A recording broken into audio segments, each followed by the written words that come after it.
நாம் இப்பொழுது கர்த்தருடைய வார்த்தைக்கு நிறைய கடந்து போக போகிறோம். மத்தேயு எழுதின சுவிசேஷம் 24ஆம் அதிகாரம். மத்தேயு எழுதின சுவிசேஷம் 24ஆம் அதிகாரம் 25வது வசனத்தை வாசிங்க. இதோ முன்னதாக உங்களுக்கு அறிவித்திருக்கிறேன். கண்களை மூடுவோம். நல்ல தகப்பனே, சர்வ வல்லமையுள்ள எங்கள் ஆண்டவரே, இந்த அருமையான நேரத்திற்காக உமக்கு ஸ்தோத்திரம். இந்த வேளையிலும் கூட ஆண்டவரே, இவ்வளோ பேர் உடைய வசனத்தை கேட்கும்படி வந்திருக்கிறாங்கப்பா. கூடி வந்தவர்கள் மத்தியிலே தேவனாய் கர்த்தர் வேதத்தில் வாசிக்கிறோம். ஜனங்கள் வசனத்தை கேட்க தூரம் வந்தபோது இயேசுவானவர் அவரோடு கூட மனதுருகி நீர் பேசினீர் என்று சொல்லி நாங்கள் வாசிக்கிறோம். அதே போல் ஒரு மனதுருக்கத்தை இப்பொழுது எங்கள் மத்தியிலே நீர் கொண்டு வர வேண்டுமா நாங்கள் செபிக்கிறோம். அப்பா, வந்திருக்கிற ஒவ்வொருத்தரும் தேவ ஆவியானவர் இடைபடுவீராக, வார்த்தைகளை கொடுத்து அனுப்புவீராக. திரும்பி போகும் பொழுது வசனத்தை பெற்றுக்கொண்டவர்களாக திரும்பி போக கர்த்தர் கிருபை பாராட்டும். ஆண்டவரே, எல்லா சரீர களைப்புகளையும் கர்த்தர் எடுத்து போடுவீராக. மகிமையுள்ள கரத்தில் எங்களை தாழ்த்துகிறோம் எங்கள் ஆண்டவர் இயேசு கிறிஸ்துவின் நாமத்தில் பிதாவே, அல்லேலூயா. நேற்றும் இன்றுமாய் நாங்கள் கர்த்தருடைய வார்த்தையை, கடைசி காலத்தை குறித்து நாங்கள் பல இடங்களிலே சொல்லிக்கொண்டே வருகிறோம். இதுவரைக்கும் நேற்று காலை, மத்தியானம், இன்று காலை எல்லாமே இயேசுவின் வருகைக்கான அடையாளங்கள் என்று சொல்கிற தலைப்பில் என்னென்ன காரியங்களெல்லாம் உலகத்தில் நடக்கிறது, யுத்தங்களை குறித்து பார்த்தோம். ஒரு இடத்துல யுத்தத்தை பற்றி பார்த்தோம், இன்னொரு இடத்துல இஸ்ரவேலை குறித்து நாங்கள் பார்த்தோம். அதோடு கூட இன்று நாங்கள் கடைசியாக எழும்பி வர வேண்டிய சாம்ராஜ்யங்களை குறித்து பார்த்தோம். இப்படி ஒவ்வொரு இடத்துல ஒவ்வொரு விஷயமாய் பார்த்துட்ருக்குறோம். இங்கே வரும்போது எனக்கு ஒரு சின்ன எண்ணம், என்ன பார்க்கலாம் அப்படின்னு சொன்னபோது, ஆண்டவர் மத்தேயு 24:3 சீஷர்கள் அவரை பார்த்து ஒரு கேள்வி கேட்கிறார்கள். உம்முடைய வருகைக்கும் உலகத்தின் முடிவுக்கும் அடையாளம் என்ன என்று கேட்கிறார்கள். அப்படி சொல்லும் பொழுது இயேசுவானவர் அநேக அடையாளங்களை சொல்லுகிறார். அதில் 2 விதமாக இருக்கிறது அடையாளங்கள், 2 விதம். ஒன்று சபைக்கு வெளியே நடக்கிற அடையாளம், பஞ்சங்கள், கொள்ளை நோய்கள், யுத்தங்கள், ஜனத்துக்கு விரோதமாய் ஜனம், ராஜ்யத்துக்கு விரோதமாய் ராஜ்யம், இப்படி வெளியே நடக்கிற அடையாளம் நிறையா இருக்கும். அதே மாதிரி சபைக்கு உள்ளே நடக்கிற அடையாளமும் இருக்குது. வெளியே நடக்கிற அடையாளமும் முக்கியம், உள்ளே நடக்கிற அடையாளமும் முக்கியம். வெளியே நடக்கிற அடையாளத்தை நாம் பார்க்கறது எளிது, நம்ம அடையாளத்தை கண்கூடாக பார்த்துருவோம். இப்போது இயேசு முதலாவது பிறக்கும் பொழுது வானசாஸ்திரிகள் நட்சத்திரத்தை கண்டு வந்தார்கள்னு இருக்குது. நட்சத்திரத்தை அவங்க பார்க்குறாங்க, எல்லார்ட்டையும் சொல்கிறாங்க, வந்து ஏரோதுகிட்ட சொல்கிறாங்க. ஆனால் அதே இயேசுவை பார்ப்பதற்கு சிமியோன் பரிசுத்தாவிலே ஏவப்பட்டு தேவாலயத்துக்கு வந்திருந்தாருன்னு இருக்குது. இது உள்ளே நடக்கிற அடையாளம். இயேசுவை பார்ப்பதற்கு வெளியே நடக்கிற அடையாளம் ஒன்று இருக்குது, இயேசுவை பார்ப்பதற்கு உள்ளே நடக்கிற அடையாளம் ஒன்று இருக்குது. ரெண்டும் எதை செய்யுதுன்னா இயேசுவை பார்க்கறதுக்கு அவங்களை ஆயத்தப்படுத்துது. அதே மாதிரி தான் கடைசி காலத்திலும் இயேசு 2வது வரப்போகிறார். இப்போவும் இயேசுவை சந்திப்பதற்கு வெளியே நிறைய அடையாளங்கள் இருக்குது, உள்ளேயும் சில அடையாளங்கள் இருக்குது. அதை நாம் பெரும்பாலும் கவனிக்கிறதில்லை, அல்ல அதை பற்றி நம்ம கவலைப்படுகிறதும் இல்லை. இப்போ நாம் இன்றைக்கி கொஞ்சம் நேரம் என்ன செய்ய போகிறோம் அப்படின்னு கேட்டிங்கன்னா, உள்ளே நடக்கிற அடையாளங்களை குறித்து தான் நாம் பார்க்க போகிறோம். சபைக்கு உள்ளே நடக்கிற அடையாளம். இப்போ மத்தேயு 24:3 இயேசுவின் இடத்துல உம்முடைய வருகைக்கான அடையாளங்கள் என்ன அப்படின்னு கேட்ட உடனே நம்பர் 1 ஃபஸ்ட்டு இயேசு சொல்கிற அடையாளம் என்ன அப்படின்னு பார்த்தா 4வது வசனம் வாசிங்க. மத்தேயு 24:4. இயேசு அவர்களுக்கு பிரதியுத்தரமாக, ஒருவனும் உங்களை வஞ்சியாத படிக்கு எச்சரிக்கையாயிருங்கள். தொடர்ந்து வாசிங்க. ஏனெனில் அநேகர் வந்து என் நாமத்தை தரித்து கொண்டு நானே கிறிஸ்து என்று சொல்லி அநேகரை வஞ்சிப்பார்கள். இது முதலாவதாக இயேசு சொல்லக்கூடியது வஞ்சித்தல். இதான் இருக்கிறதுலையே ஃபஸ்ட்டு அடையாளம். பிரதானமாக சொல்கிறாரு. கேட்ட கேள்விக்கு முதல் டைரக்டாக இயேசு சொல்கிறாரு, ஒருவரும் உங்களை வஞ்சியாதபடிக்கு எச்சரிக்கையாயிருங்கள். ஏனெனில் அநேகர் என் நாமத்தை தரித்து கொண்டு நானே கிறிஸ்து என்று சொல்லி உங்களை என்ன செய்வாங்க, வஞ்சிப்பார்கள் அப்படின்னு வசனம் சொல்லுது. அப்போது ஒருவரும் உங்களை வஞ்சியாதபடிக்கு, இந்த வஞ்சனை என்றால் என்ன, வஞ்சித்தல் என்றால் என்ன, அதான் ரொம்ப இம்பார்ட்டன்ட். இந்த வஞ்சிக்கிற காரியத்துக்கு சபை எப்பொழுதுமே கேர்ஃபுல்லாக இருக்க வேண்டும்.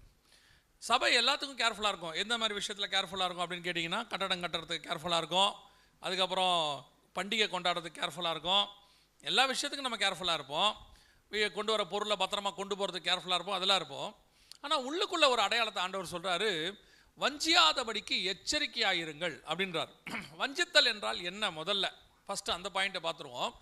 வஞ்சித்தல் என்றால் என்ன அப்படின்னு கேட்டிங்கன்னு சொன்னால் பவுல் அதுக்கு நேரடியான விளக்கம் கொடுக்குறார். வாசிங்க 2 கொரிந்தியர் 11ஆம் அதிகாரம் 3-4 வசனங்களை வாசிங்கள். 2 கொரிந்தியர் 11ஆம் அதிகாரம் 3-4 வசனங்கள் வாசிங்க. ஆகிலும் சர்ப்பமானது தன்னுடைய தந்திரத்தினாலே ஏவாளை வஞ்சித்தது போல உங்கள் மனதும் கிறிஸ்துவை பற்றிய உண்மை நின்று விலகும்படி கெடுக்கப்படுமோவென்று பயந்திருக்கிறேன். இது முதலாவது பவுல் சொல்லக்கூடிய வஞ்சித்தலுக்கான எக்ஸாம்பிள். சபை வஞ்சிக்கப்படுதல் என்றால் என்ன அப்படின்னா, முதல் சபை தான் ஏவாள், ஃபர்ஸ்ட் ஸ்திரீ என்பது சபைக்கு அடையாளமாக இருக்கு. இந்த சபை எப்படி வஞ்சிக்கப்பட்டது என்று சொன்னால், ஆண்டவர் ஒரு உபதேசத்தை கொடுக்கிறார். இப்போ ஆதாம் கிட்ட ஒரு உபதேசம் கொடுக்கிறார், இந்த நன்மை தீமை அறியத்தக்க கனியை விரிச்சே நீ பூசிக்க வேண்டான். இப்போ இன்னொரு உபதேசம் உள்ளே வருது, வெளியிருந்து உள்ளே வருது, தோட்டத்துக்குள்ளே. காட்டு மிருகம் தோட்டத்துக்கு வெளியே இருக்கிறது உள்ளே வருது. அது என்ன சொல்லுது அப்படின்னு கேட்டால், நீங்கள் புசிங்க ஒன்றும் ஆகாதுன்னு சொல்லுது. இயேசு சொல்கிறாரு, புசிச்சா சாகவே சாவாய். வெளியிருந்து வர உபதேசம் சொல்லுது, நீ சாக மாட்டாய். இங்கே தான் வஞ்சித்தல் ஏற்படுகிறது. சபை எப்பொழுதுமே உங்களுக்கு ஒரு உபதேசம் கொடுக்கும், அதில் மாற்று கருத்தே இல்லை. நாங்கள் உங்களுக்கு சபையில் வைத்து ஒரு உபதேசத்தை கொடுக்குறோம். ஆனால் இந்த உபதேசத்திலிருந்து உங்களை வஞ்சிக்கத்தக்கதான உபதேசங்கள் நிறைய வெளியே இருக்குது. இந்த உபதேசங்கள் உங்களுக்குள்ளே வரும், உங்களை கர்த்தரை விட்டு வழி விலக பண்ணும், உங்களை கர்த்தரை விட்டு தூர போக பண்ணும். இன்னும் சொல்லப்போனால் வேதம் என்ன சொல்லுதோ அதுக்கு அப்படியே ஆப்போசிட்டாக சொல்லும். ஆனால் அது கேட்கறதுக்கு இன்ட்ரெஸ்டாக இருக்கும். அங்கே தான் நீங்கள் விழுந்து போவீர்கள். நீங்கள் கேர்ஃபுல்லாக இருக்க வேண்டிய மிக முக்கியமான காரியத்தில் ஒன்று என்ன என்றால், வஞ்சித்தல். உபதேசத்தில் ரொம்ப கேர்ஃபுல்லாக இருக்கணும்னு பவுல் சொல்கிறார். இப்போது அநேக உபதேசங்களை உலகம் முழுக்க இருக்குது. இப்போ நாங்கள் ஒரு 30 வருஷத்துக்கு முன்னாடி சபைக்கு போன காலத்தில் ஒரு கள்ள உபதேசம், வஞ்சிக்கிற உபதேசம் சபைக்குள்ளே வரணும்னா 2 வழி தான் இருக்கும். ஒன்று, சபைக்குள்ளே யாராவது ஊழியக்காரங்களை தெரியாமல் ஏற்றிடுவாங்க, அவங்க தப்பான உபதேசத்தை கொடுத்துருவாங்க, இது நடக்கும். இல்லையா, இன்னொன்று இருக்குது, 2 பேராக வீடுகளுக்கு வருவாங்க. அவங்க என்ன பண்ணுவாங்கன்னு கேட்டிங்கன்னா, இந்த உபதேசத்தை குறித்து இயேசு தெய்வம் இல்லை, பிதாவாகிய தேவன் யெகோவா மட்டும் தெய்வம்னு ஒரு குரூப் சொல்லும். இன்னொரு குரூப் வரும், பிதாவாகிய தேவனே கிடையாது, இயேசு மட்டும்தான் இருக்கிறாரு, பரிசுத்தாவி கிடையாது அப்படின்னு சொல்லுவாங்க. இப்படி ஒவ்வொருத்தரும் நூதனமான உபதேசத்தை கொண்டு வருவாங்க. வீடுகளுக்கு வருவாங்க, 2 பேராக வருவாங்க, இது நடக்கும். ஆனால் இப்போ அப்படி இல்லை. இப்போ இருக்க நிலைமை என்னென்னா, உங்கள் கையிலேயே செல்ஃபோன் இருக்குது, 100 கணக்கில் வெப்சைட்ஸ் இருக்குது, யூடியூப் இருக்குது, ஃபேஸ்புக் இருக்குது, வாட்ஸ்அப் இருக்குது, எல்லாத்துலேயும் உபதேசம் வருது. இதில் எது சரியான உபதேசம், எது தப்பான உபதேசம்னு உங்களுக்கு தெரியுமா? எது உங்களை வஞ்சித்தல், எது வஞ்சிக்காமல் இருக்குது அப்படின்னு உங்களுக்கு தெரியுமா? அதான் இன்னைக்கு சபையுடைய கடைசி காலத்தில் இருக்கிற மிகப்பெரிய பிரச்சனை. இந்த அடையாளங்களை பார்க்கறதெல்லாம் இயேசு வரார்னு சொல்லும், ஆனால் இந்த விஷயம்தான் உங்களை ஆயத்தப்படுத்தும். இருக்கிறதுல ரொம்ப இம்பார்ட்டண்டாக தான். இன்னைக்கு பலவிதமான உபதேசங்கள் உங்களுடைய கைபேசி வழியாக அல்லது மீடியா வழியாக வந்துக்கிட்டே இருக்குது. இன்னைக்கு இருக்கிற சபையுடைய பிரச்சனை என்ன? நாங்கள் சபையில் இருக்கிற காலத்தில் ஒரு ஊழியக்காரர்கிட்ட 10 வருஷம் 12 வருஷம் அடங்கி இருந்தோம். அவங்க சொல்லிக் கொடுக்கறத, இப்போ உங்களுக்காக சேர்லாம் இருக்குது, எங்களுக்கு சேர்லாம் இருக்காது, கீழே பாய் தான் இருக்கும், போட்டு உட்காந்துருப்போம், உட்காந்து கேட்போம். ஊழியக்காரர் சொல்கிறத கேட்கக்கூடிய மனநிலை இருந்தது. இப்போ அப்படி இல்லை, சபையில் உட்காந்து கேட்கக்கூடிய மனநிலை உங்களுக்கு இல்லை. நாங்கள் ஒரு உதாரணம் சொல்லுவேன். நாங்களாம் இருக்கும்போது பெரும்பாலும் வீட்டில் தான் சாப்பிடுவோம் எல்லாரும். அப்போ எல்லாருக்கும் வீட்டில் தான் சாப்பாடு, எதுனாலும் அடித்து பிடிச்சி வீட்டில் வந்து தான் சாப்பிடுவோம். இப்போ அப்படி இல்லை பாருங்க. இன்றைக்கி எல்லா பக்கமும் கடை திறந்துட்டாங்க, அதுவும் ஆன்லைனில் வேறு வருது, கேட்டாலும் வருது, எல்லா பக்கமும் வருது. அதே மாதிரி தான் சபையும் மாறிடுச்சு. முந்தி எங்களுக்கெல்லாம் ஒரு சபை தான் இருக்கும், நல்ல ஆவிக்குரிய சபை ஒன்று இருக்கும். அந்த சபையில் தான் உங்களுக்கு உபதேசம் கிடைக்கும். எங்கே போனாலும் அது திருப்தி ஆகாது.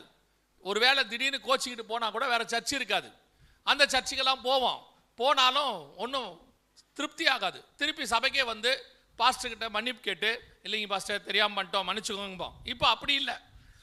சபையில் ஏதாவது ஒரு பிரச்சனை உங்களுக்கு பிடிக்கல, அப்படி வெளியே போனீங்கன்னா இன்னொரு சர்ச்சோடைய ஊழியக்காரர் சர்ச்சு வாசலே நிற்கிறார், அப்படியே அள்ளிக்கிட்டு போயிடுறாரு, அப்படியே தூக்கிட்டு போயிடுறாரு. தூக்கிட்டு போய் அவர், இப்போ எனக்கு ஒரு பெரிய ஆச்சரியம், நான் எப்பவுமே சொல்லுவேன், சபையில் ஊழியக்காரருக்கும் விசுவாசிக்கும் பிரச்சனை வரும்.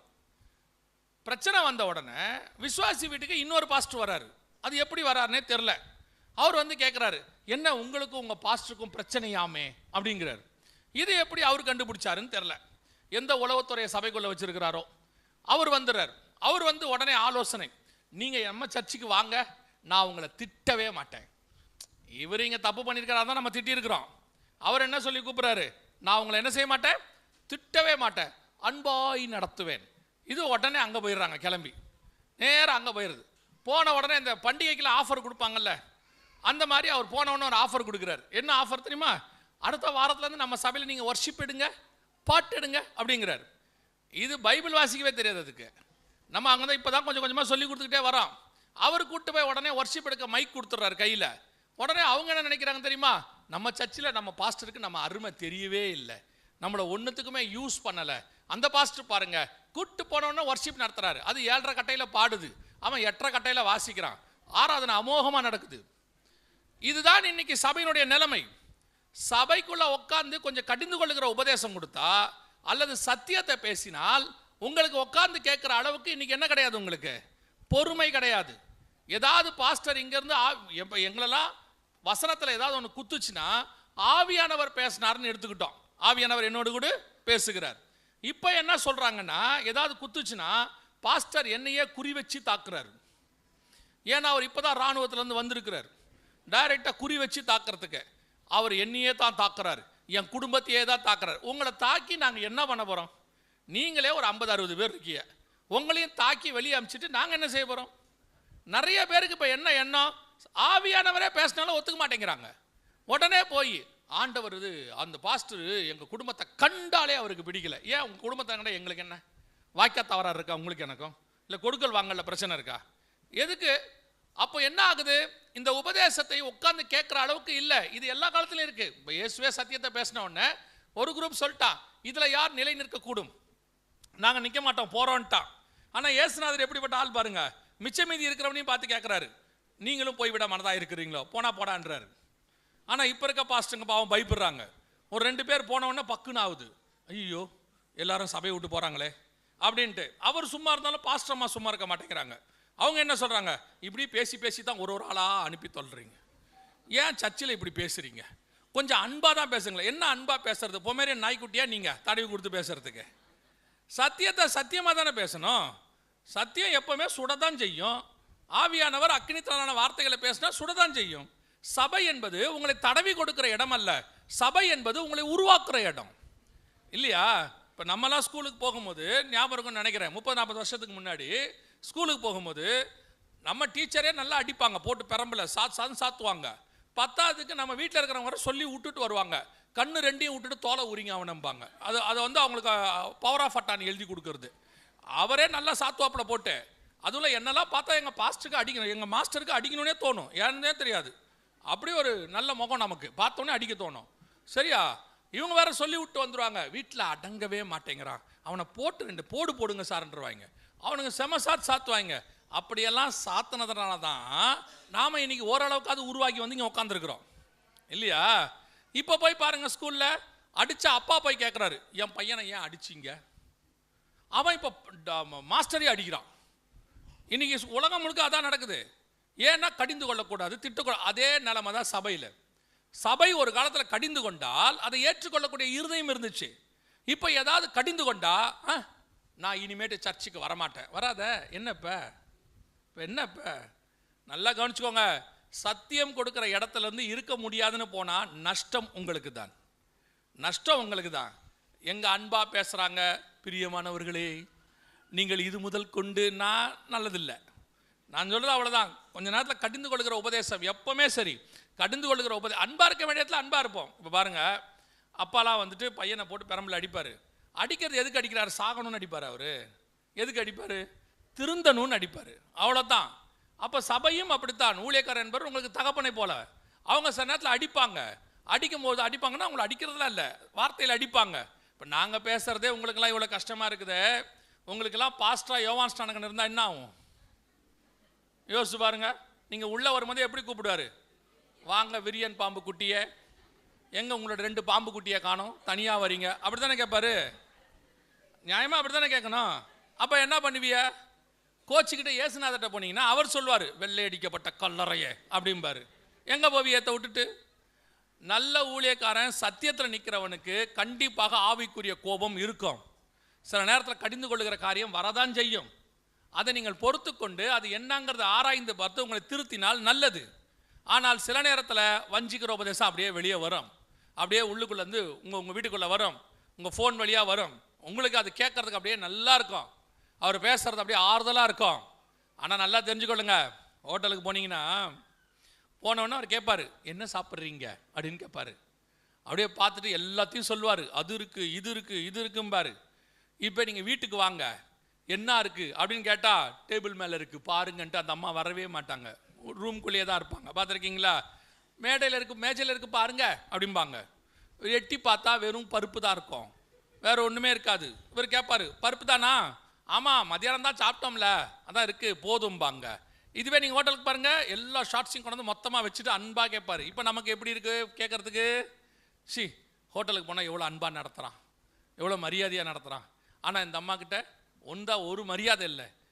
அதே அப்படின்னு விற்கினா தான் தண்ணியே வரும், இல்லைன்னா அது வரைக்கும் தண்ணியும் வராது. அந்த அம்மாவுக்கு பயம் அந்த ஆள் போயிட போகிறான்ட்டு அப்போ தான் தண்ணி எடுத்துகிட்டு வரும், அது வரைக்கும் வராது. அப்போ யோசிச்சு பாருங்க, இப்போ நமக்கு எப்படி தோணுது?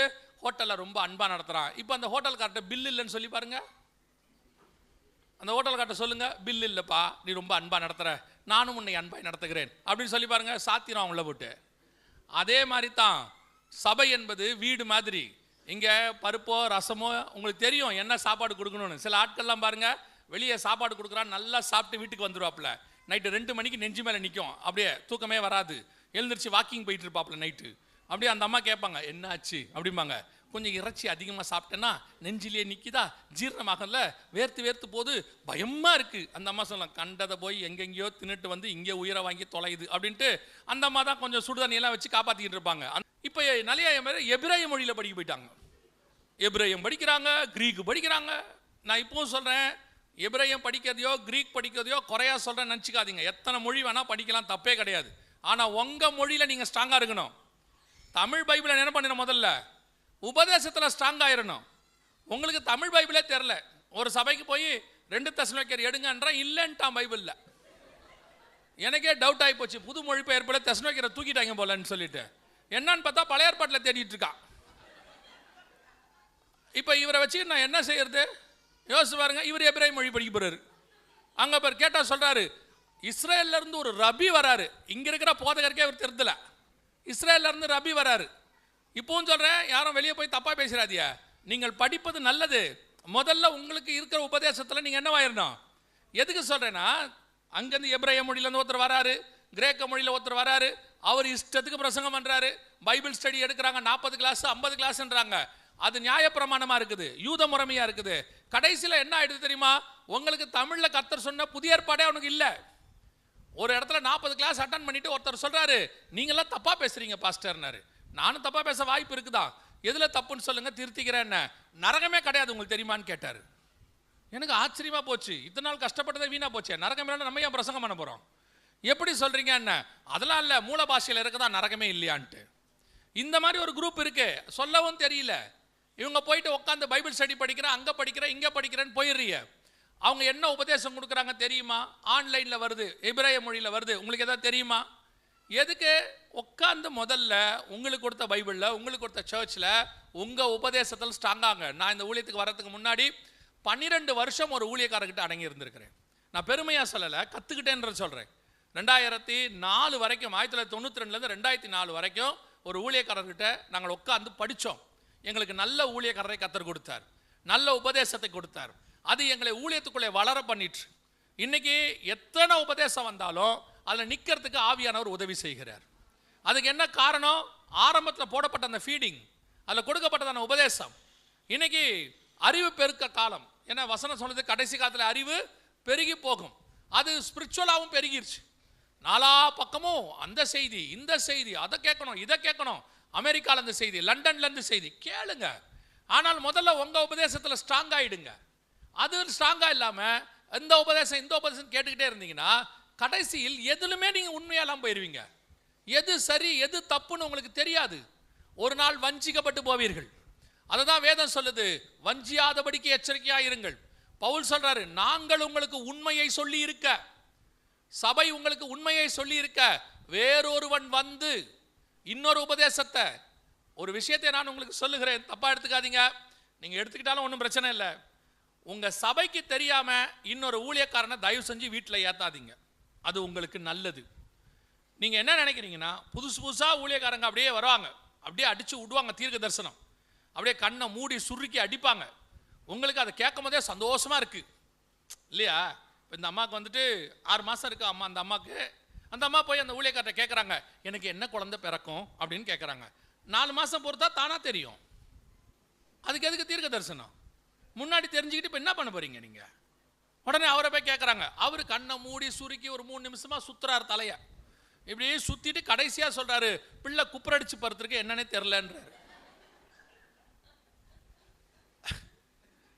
இந்த தீர்க்க தரிசனம் தேவையா உங்களுக்கு? இது தேவையா? அப்புறம் இதை வந்து எங்கிட்டையும் சொல்றாங்க, இல்லை பாஸ்டர் அவர் இப்படி சொல்றாரு என்ன அர்த்தம்னாங்க. நான் கேட்டப்ப எதுக்கு போய் அவரை கேட்டிய?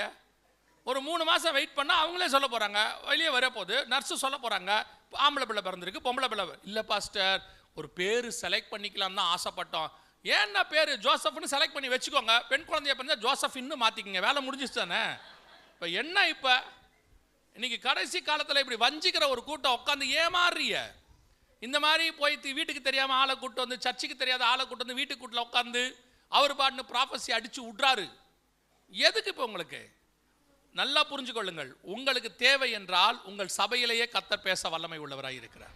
நீங்கள் ஆராதிக்கிற சபையில் இருக்கிற ஆவியானவரும் உங்க வீட்டுக்குள்ள வரக்கூடிய ஆவியானவரும் ஒரே ஆவியானவர் தானே. பழைய ஏற்பாட்டுக்கும் புதிய ஏற்பாட்டுக்கும் ஒரே ஆவியானவர், 6000 வருஷமா ஒரே ஆவியானவர். அவர் உங்கள் சபையிலிருந்தும் பேசுவார், உங்களுக்குள்ள இருந்தும் பேசுவார். நீங்கள் இப்படி வஞ்சிக்கப்படுறதுக்கு காரணம் என்ன?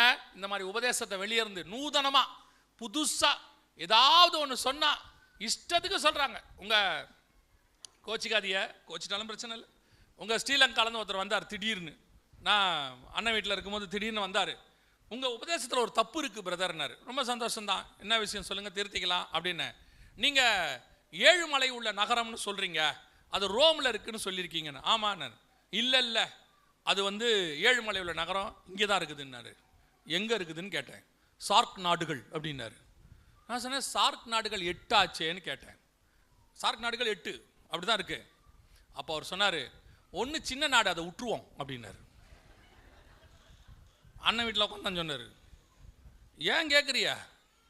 நான் இப்போ யார்ட்டையுமே பேசுறதில்ல பாதி பேர் ஊழியக்காரங்கிட்ட. காரணம் என்னன்னா எனக்கு பைத்தியம் பிடிச்சிரும் போல.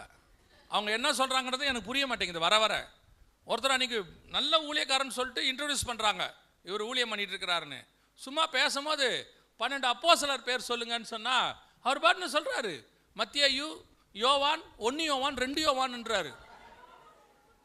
சொல்லிட்டு இருக்கிறாரு 12 அப்போஸ்தலர் பேர். இவர் இப்போ ஊழியக்காரர், என்ன செய்யலாம்? உங்களுக்கு இது தெரியாது. நீங்கள் இருக்கீங்க பாருங்க, கண்ணை மூடி ஊன்னா உடனே கீழே குனிஞ்சிடுறீங்க, அவ்வளோதான். ஜெபம் பண்ணுங்க, எங்களுக்கு ஆண்டவர் என்ன சொல்கிறார். எதுக்கு அவர்கிட்ட சொல்லணும் ஆண்டவரை பற்றி? ஆண்டவர் உங்ககிட்டே சொல்லிட்டு போகிறாரு. கடைசி காலத்தில் நீங்கள் அநேகர் வஞ்சிக்கப்படுகிறீர்கள். அந்த வசனத்தை திருப்பி வாசிங்க பார்ப்போம். அதில் இன்னொரு ஆண்டவர் எவ்வளோ தெளிவாக சொல்கிறார் பாருங்க. அதே 4:5 வாசிங்க பார்ப்போம். மத்தேயு 24:5. உங்களிடத்தில் வருகிறவன் இல்லை மத்தேயு 24:5 வாசிங்க. ஏனெனில் அநேகர் வந்து என் நாமத்தை தரித்துக்கொண்டு நானே கிறிஸ்து என்று சொல்லி அநேகரை வஞ்சிப்பார்கள். வரவங்க எப்படி வருவாங்களா? என் நாமத்தை தரித்துக்கொண்டு. அப்பனா வரவர் மற்ற மார்க்கத்திலிருந்து வரமாட்டாரு. வர பிசாசு 2 கொம்பு வாலு பல்லோட வராது. வர பிசாசு பைபிளோட வரும். எப்படி வரும்? இயேசுவின் நாமத்தில் வரும். இயேசுவின் நாமத்தில் வரக்கூடிய எல்லாரும் தேவ ஊழியர்கள் அல்ல. இயேசுவின் நாமத்தில் பிசாசின் ஊழியக்காரர்களும் வருவார்கள். வந்து நிற்கிறவர் தேவனுடைய ஊழியக்காரரா பிசாசின் ஊழியக்காரரான்னு உங்களுக்கு தெரியணும். தெரியுமா? உங்களால் கண்டுபிடிக்க முடியுமா? அதுதான் இருக்கிறதுலே ரொம்ப இம்பார்ட்டன்ட். வந்து நிற்கிற ஆள் தேவனிடத்தில் வந்தவரா? இப்போ நான் இது விளையாட்டுக்கெல்லாம் சொல்லலை. நீங்கள் வெளிப்படுத்தின விசேஷம் 2ஆம் அதிகாரத்தை வாசித்து பாருங்க. ஆண்டவர் சொல்றாரு, அப்போஸ்தலர் என்று சொல்லியும் அப்போஸ்தலர்கள் அல்லாதவர்களை நீ சோதித்து கண்டறிந்ததை அப்படிங்கிறாரு. இருக்கு அந்த வசனம்.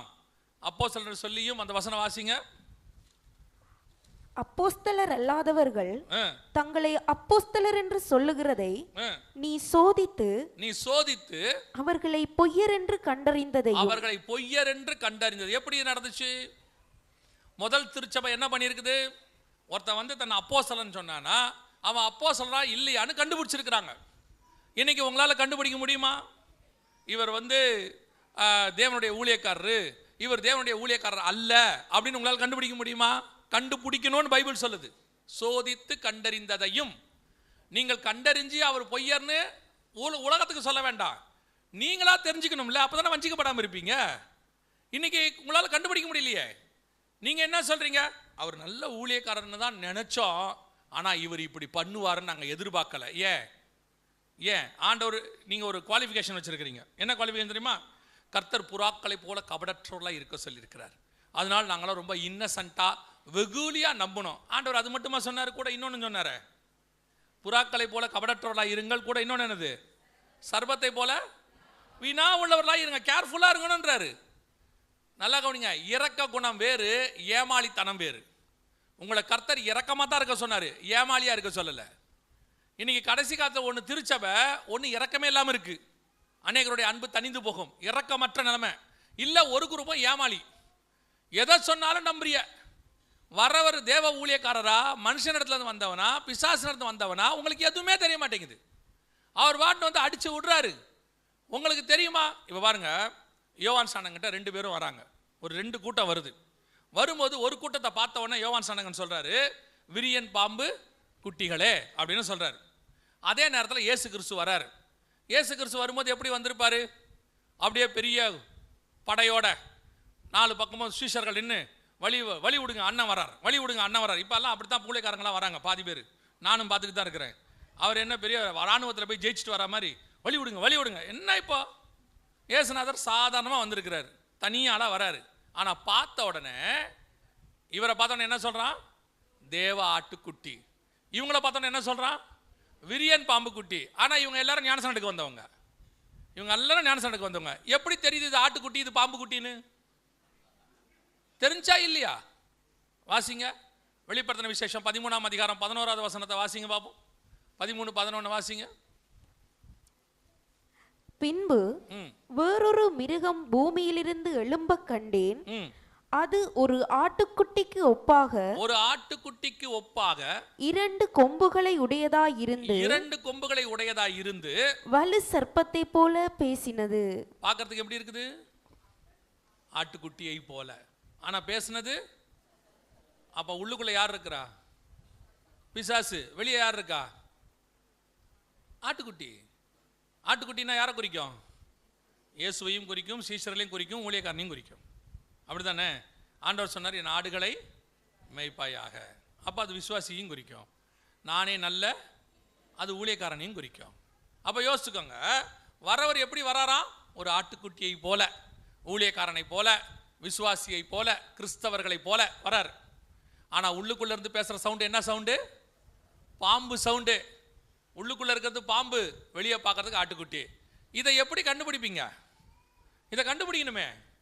அப்போ உங்களுக்கு 2 விஷயம் இருக்கு அதில். ஒன்று, உங்களுக்கு சத்தத்தை வச்சு கண்டுபிடிக்கலாம். எதை வச்சு கண்டுபிடிக்கலாம்? சத்தத்தை வச்சு கண்டுபிடிக்கலாம். என்னதான் ஆடா இருந்தாலும் சத்தம் என்ன சத்தமா இருக்கும்? பாம்பு சத்தம் தான் இருக்கும். வந்து யாக்கோபு நிற்கிறாரு, மேலே ஃபுல்லாக தோல் போட்டாரு, எல்லாம் தொட்டு பார்த்தா யாரு? ஏசா. ஆனால் சவுண்ட் என்னது? யாக்கோபு. அழகா சொல்றார் ஈசாக்கு, சத்தமோ யாக்கோபின் சத்தம், சரீரமோ ஏசாவின் சரீரம். அப்போ உள்ள இருக்கிறத என்ன செய்ய முடியாது? மாற்ற முடியாது. அப்போ நீங்க எதை வச்சு ஃபர்ஸ்ட் கண்டுபிடிக்கலாம்? சத்தத்தை வச்சு, அவங்க பேசுற பிரசங்கத்தை வச்சு, அவங்க சொல்லக்கூடிய வார்த்தைகளை வச்சு கண்டுபிடிக்கணும். எப்படி கண்டுபிடிக்கணும் தெரியுமா? அந்த 2ஆம் அதிகாரம் அப்போஸ்தலர் படிகள் இருக்கு. சாரி, வாசிச்சீங்கல்ல, வெளிப்படுத்தல. அப்போஸ்தலர் என்று சொல்லியும் அப்போஸ்தலர் அல்லாதர் பொய்யர் என்று நீ கண்டுபிடிச்சது. எப்படி கண்டுபிடிச்சாங்களா தெரியுமா? அன்னைக்கு எப்படி கண்டுபிடிச்சாங்கன்னா, ஒரு ஒரு ஒரு ஆய்வறிக்கை இருக்குது, அதில் போட்டிருக்கிறாங்க, அந்த காலத்துலலாம் நம்மளை மாதிரி மொபைல் ஃபோனோ வாட்ஸ்அப்போ இல்லை வரவருக்கு பயோடேட்டாவே இருக்காது. திடீர்னு ஒருத்தர் வருவாராம் எருசலேமுக்கு, வந்து சொல்லுவாராம், என்னை பவுல் அனுப்பி வச்சாரு உங்கள் மத்தியில் அப்படின்பாராம். அனுப்புனவர் பவுல் அனுப்புனாரா இல்லையான்னு எப்படி கண்டுபிடிக்கிறது? ஏதாவது லெட்டர் இருக்குதா? வர வழியில் திருடங்க திருடிட்டாங்கம்பாங்களாம். ஏன்னா அந்த காலத்தில் கொள்ளக்காரங்க என்ன செய்வாங்க? எடுத்துருவாங்களாம். வந்தவர் சொல்லுவாராம், இல்லைங்க என்னை உண்மையிலேயே பவுல் தான் அனுப்பினார். எப்படி கண்டுபிடிக்கலாம் அப்படின்னா ஒன்று செய்வாங்களாம். என்ன பண்ணுவாங்க தெரியுமா? வந்தவரை பிரசங்கம் பண்ண சொல்லுவாங்களாம். பிரசங்கம் பண்ணுங்க. வந்தவர் இம்மைக்குரியதை குறித்து, உலகத்தை குறித்து, பணத்தை குறித்து, தேவைகளை குறித்து, தன் குடும்ப கஷ்டங்களை குறித்து பேசினால் வந்தவர் பவுலிடத்திலிருந்து வந்தவர் அல்ல, அவன் அப்போஸ்தலன் இல்லை. வந்தவர் மறுமையை குறித்து, பரலோகத்தை குறித்து, இயேசுவை குறித்து பேசினால் அவன் உண்மையான அப்போஸ்தலன். அவன் பேசுறத வச்சு தான் கண்டுபிடிச்சாங்களாம் யார் அப்போஸ்தலன் யார் அப்போஸ்தலன் இல்லைன்னு. இன்னைக்கும் அதே கிரைட்டீரியா தான். சபை என்பது ஊழியக்காரன் என்பவன் உங்களுக்கு பரலோகத்துக்கு வழிகாட்டுவதற்கான பிரசங்கியர். அவர் அதுக்கு தான் செய்யணும். அவர் உங்களை வச்சு சம்பாதிக்கிறவராகவோ, உங்களிடத்துல இம்மைக்குரியதை பத்தி உங்களுக்கு இப்ப எது ரொம்ப பிடிச்சிருக்குது, கர்த்தர் இந்த வருஷம் நிச்சயம் உனக்கு ஒரு வீடு தருவார். அப்படியே கேட்கும் போது எப்படி இருக்கும் தெரியுமா? எம்டி ஜெகன் வந்து நல்ல ப்ராஃபஸி சொல்லிட்டு போனார் தெரியுமா? ரொம்ப நாளாக சோம் பண்ணிக்கிட்டு இருந்தேன், கர்த்தர் இன்னைக்கு என்னோடு கூட பேசினார். என்ன பேசினார்? வீடு தருவேன்னு சொன்னார். அதில் என்னங்க தப்பு இருக்கு? கிறிஸ்துக்காக நம்ம பாடு சகிச்சிருக்கோம். அப்போ கர்த்தர் நமக்கு வீடு கொடுக்கறது நியாயம் தானே? அப்போ முதல் வீடு பவுலுக்கு தானே கொடுத்துருக்கணும். அந்தாலியா வாடகை வீட்டில் இருந்தான், நியாயமா இல்லையா? கர்த்தர் வீடு கொடுக்குறாருன்னா வாங்கிக்கிங்க, இல்லைன்னு சொல்லலை. ஆனால் சபைக்கு அதுக்கு வராதிங்க. ஒரு கூட்டம் சபைக்கு அதுக்கே வரும். ஆண்டவர் என்ன பேசுறாரு, ஏதாவது இம்மைக்குரியது, அதுக்கு ஏற்ற மாதிரி உங்களுக்கு ஊழியக்காரங்களை தெரிஞ்சு கொள்வீங்கன்னு பைபிள் சொல்லுது. உங்களுக்கு ஏற்ற மாதிரி ஊழியக்காரங்க, ஸ்ட்ரிக்டாக பேசுகிற ஊழியக்காரங்க உங்களுக்கு பிடிக்காது. நீங்கள் அதுக்கேற்ற மாதிரி ஆள் வச்சிருக்கிறீங்க, உடனே லெட்டர் எழுதுறது. அவங்களும் புக்கில் போடுறாங்க. 2500 ரூபாய் கொடுத்தா ஒருத்தர் சாட்சி போடுறாரு, நான் 2500 ரூபாய் இந்த ஊழியத்துக்கு அனுப்பினேன், கர்த்தர் எனக்கு 5 லட்சம் ரூபாயில் வீடு கொடுத்தார். ஏன் அதை போட்டாங்க? அதை ஏன் போட்டாங்க? பார்த்தோன்னே உங்களுக்கும் அப்பாடா 2500 ரூபா போட்டால் 5 லட்ச ரூபா வீடா, சோத்திரம், praise the Lord. Minimum investment guarantee போட்டோம்னா 5 லட்ச ரூபாய் வீடு கிடைக்குது. ஒருத்தர் போடுறாரு 4 2500 போடுறாரு. அவர் சொல்றாரு நான் 4 போட்டிருக்கையா அப்படின்னாரு. ஏன்னு கேட்டேன், எனக்கு 2 பசங்க இருக்கிறாங்கய்யா, அவங்களுக்கு ஆளுக்கு ஒரு வீடு, எனக்கு ஒரு வீடு. கடைசி காலத்தில் வாடகைக்கு ஒன்று விட்டு 4 பேர் செட்டில் ஆயிடலாம். 10,000 வேலை செட்டில் ஆக நினைக்கிறான் பாருங்க. இதுதான் இப்போ அவங்களை இம்மைக்குரியதை திருப்பிட்டாங்களா? வீடுக்கு நேரா, வாசலுக்கு நேரா, வேலைக்கு நேரா. சபை அதுக்கான இடமே கிடையாது. அப்போ நீங்கள் கிடைக்கலாம், அப்போ சபையில் வந்து ஆசீர்வாதத்தை பற்றி பேசக்கூடாதா? நல்லா ஒன்று புரிஞ்சுக்கோங்க. இப்போ எங்கள் ஊருக்கெல்லாம் வந்தீங்கன்னா, இங்கே எப்படின்னு எனக்கு தெரியாது, இப்போ இங்கேயும் இருக்கோம். இப்போ எங்கள் ஊருக்கெல்லாம் வந்தீங்கன்னா ஹோட்டலில் சாப்பிட போன உடனே என்ன வேணும்னு கேட்பாங்க. ஹோட்டலில் கேட்பாங்க. கேட்ட உடனே நாங்கள் இட்லி தோசை அப்படின்னு சொன்னால் தோசை வரும், இட்லி வரும், கூடவே என்ன வரும்? சட்னி சாம்பார் வரும். நீங்கள் போய் உட்கார்ந்த உடனே என்ன வேண்டும்? சாம்பார். அவர் சொல்வார் அது இருக்கட்டும், உங்களுக்கு என்ன வேண்டும்? சட்னி. அவர் சொல்வார் சார் உங்களுக்கு மெயின் டிஷ் சொல்லுங்கள், என்ன வேணும்? இட்லி. சொல்லிட்டு சட்னி சாம்பார். அவர் சொல்வார் சார் இது கூட வரும் சார். நீங்கள் கேட்கவே வேண்டாம் சார், அதெல்லாம் என்ன வரும்? தானாக வரும். அதே மாதிரி தான் முதலாவது தேவனுடைய ராஜ்யத்தையும் நீதியையும் தேடுங்கள், இவை யாவும் உங்களுக்கு கூட கொடுக்கப்படும். நீங்கள் சபைக்கு வரும்போதே சாம்பாருக்கு தான் வரீங்க, சபைக்கு வரும்போதே சட்னிக்கு தான் வரீங்க. பாஸ்டர் இன்னைக்கு அருமையான சட்னி அரைத்தார், சூப்பர் சட்னி, ஆசீர்வாதம், வேற ஒன்றும் இல்லை. அருமையாக பேசினார், சாட்சி இருக்கு. அன்னைக்கு ஒரு சுவிசேஷகர் டிவியில் பேசினார், அழகாக சாம்பார் வச்சார் தெரியுமா? என்ன சொல்கிறீங்க? அழகாக ஆசீர்வாதத்தை பற்றி பேசினார். எதுக்கு? நீங்கள் தேவனை தேடுங்க. நான் எப்பவும் சொல்லுவேன், சபை என்பது ஹீலிங் சென்டர் கிடையாது, சுகமளிக்கிற இடம் கிடையாது. சபை என்பது டெலிவரன்ஸ் சென்டர், விடுதலையாக்குற இடம் கிடையாது. சபை என்பது பிளஸிங் சென்டர், ஆசீர்வாத சென்டர் கிடையாது. சபை என்பது டிரான்ஸ்ஃபர்மேஷன் சென்டர், உங்களை பரலோகத்திற்கு மறுரூபமாக்குகிற இடம். அதுதான் சர்ச். அப்போ இதெல்லாம் இல்லையா? இதெல்லாம் பேக்கேஜில் தானா வருங்க. நீங்கள் உண்மை உள்ளவனாக இருந்தால் ஆசீர்வாதம் தானாய் வரும். இதை நீங்கள் தனியாலாம் கேட்க வேண்டாம், சாம்பார் கொடு சட்னி கொடுன்னு கேட்க வேண்டாம். நீங்கள் உண்மை உள்ள மனுஷனாக இருந்தால் கர்த்தருடைய வார்த்தையிலேயே உங்களுக்கு சுகம் கிடைக்கும். அந்த ஆவிக்குரிய சபையாக இருந்தால் உள்ளே வரும்போதே பிசாசு ஓடும். டெலிவரன்ஸ் தானா நடக்கும், ஹீலிங் தானா நடக்கும், பிளஸிங் தானா வரும். ஆனால் எதுக்கு சர்ச்சுக்கு வரேன் தெரியுமா? நான் சபைக்கு வருவது மறுரூபம் ஆவதற்கு, கர்த்தரை போல தேவ சாயல் அடைவதற்கு. நீங்க இந்த தாட்ல வர்றதுனால அந்த தாட்லயே நிறைய ஊழியக்காரங்க வராங்க. அவங்க வந்து என்ன பண்றாங்க? டிவியில் யூடியூப்ல வந்து உங்களுக்கு இந்த மாதிரியே பேசுறாங்க. உங்களுக்கு கேட்கறதுக்கு எப்படி இருக்குது? மனசுக்கு நிறைவா இருக்குது. இப்போ நம்மளை வந்து கேட்டா எப்படி இருக்குது? எம்டி ஜெகனை கேட்டா யுத்தம், சண்டை, நேற்று வரை இயேசு வரப்போறாரு, மொத்தம் அழிய போகுது. ஒரு நாளாவது இந்த ஆள் உருப்படியாக பேசுகிறாரா? அவன் மனசில் அப்படி தான் இருக்குது. ஒரு நாள் எங்கள் வீடியோவை அப்லோட் பண்ணதுக்கு யூடியூப்பில் போட்டு விட்றோம், இன்னொரு அரை மணி நேரம் இருக்குது, அதுக்குள்ளே 2-3 பேர் வந்துருவாங்க. வந்து ஒருத்தர் மெசேஜ் போடுறாரு, நான் அப்லோட் பண்ணிட்டு உட்காந்து பார்த்துக்கிட்டு இருக்கேன். கீழே ஒருத்தர் மெசேஜ் போடுறாரு, ஆண்டவா இந்த நாளிலாவது இந்த ஆள் ஒழுங்காக பேசட்டும்பா அப்படின்னு போடுறாரு. நம்மளை எப்படி ஆக்கி வச்சிருக்கான் தெரியுமா? இப்போ இந்த மாதிரி ஆக்கி வச்சிருக்கான். கவனிச்சுக்கொள்ளுங்க. சபை வருவது எதற்காகனா கிறிஸ்துவின் சாயலை அடைந்து நீங்கள் பரலோகத்துக்கு போவதுக்கு. பணக்காரன் ஆகிறதுக்கு வெளியே இடம் இருக்கு. வெளியே இருக்கிற பணக்காரன்லாம் சர்ச்சுக்கு வந்து பணக்காரன் ஆகல, அவன் உண்மையா உழைச்சவன் இருக்கான், அவன் பணக்காரன் ஆகிறான். ஆனால் பரலோகத்துக்கு போறதுக்கு சபைக்குள்ள மட்டும்தான் வழி இருக்கு, வேற எங்கேயுமே வழி இல்லை. அதுக்கு தான் நம்ம சபைக்கு வரணும். இதை நீங்க இல்லாததுனால ஒரு கூட்டம் உங்களை வஞ்சிக்குது. வெளியே உங்களுக்கு வெளியே வர்றது பாம்பு சத்தமா ஆட்டுக்குட்டி சத்தமா தெரிய மாட்டேங்குது. நீங்க என்ன நினைக்கிறீங்க?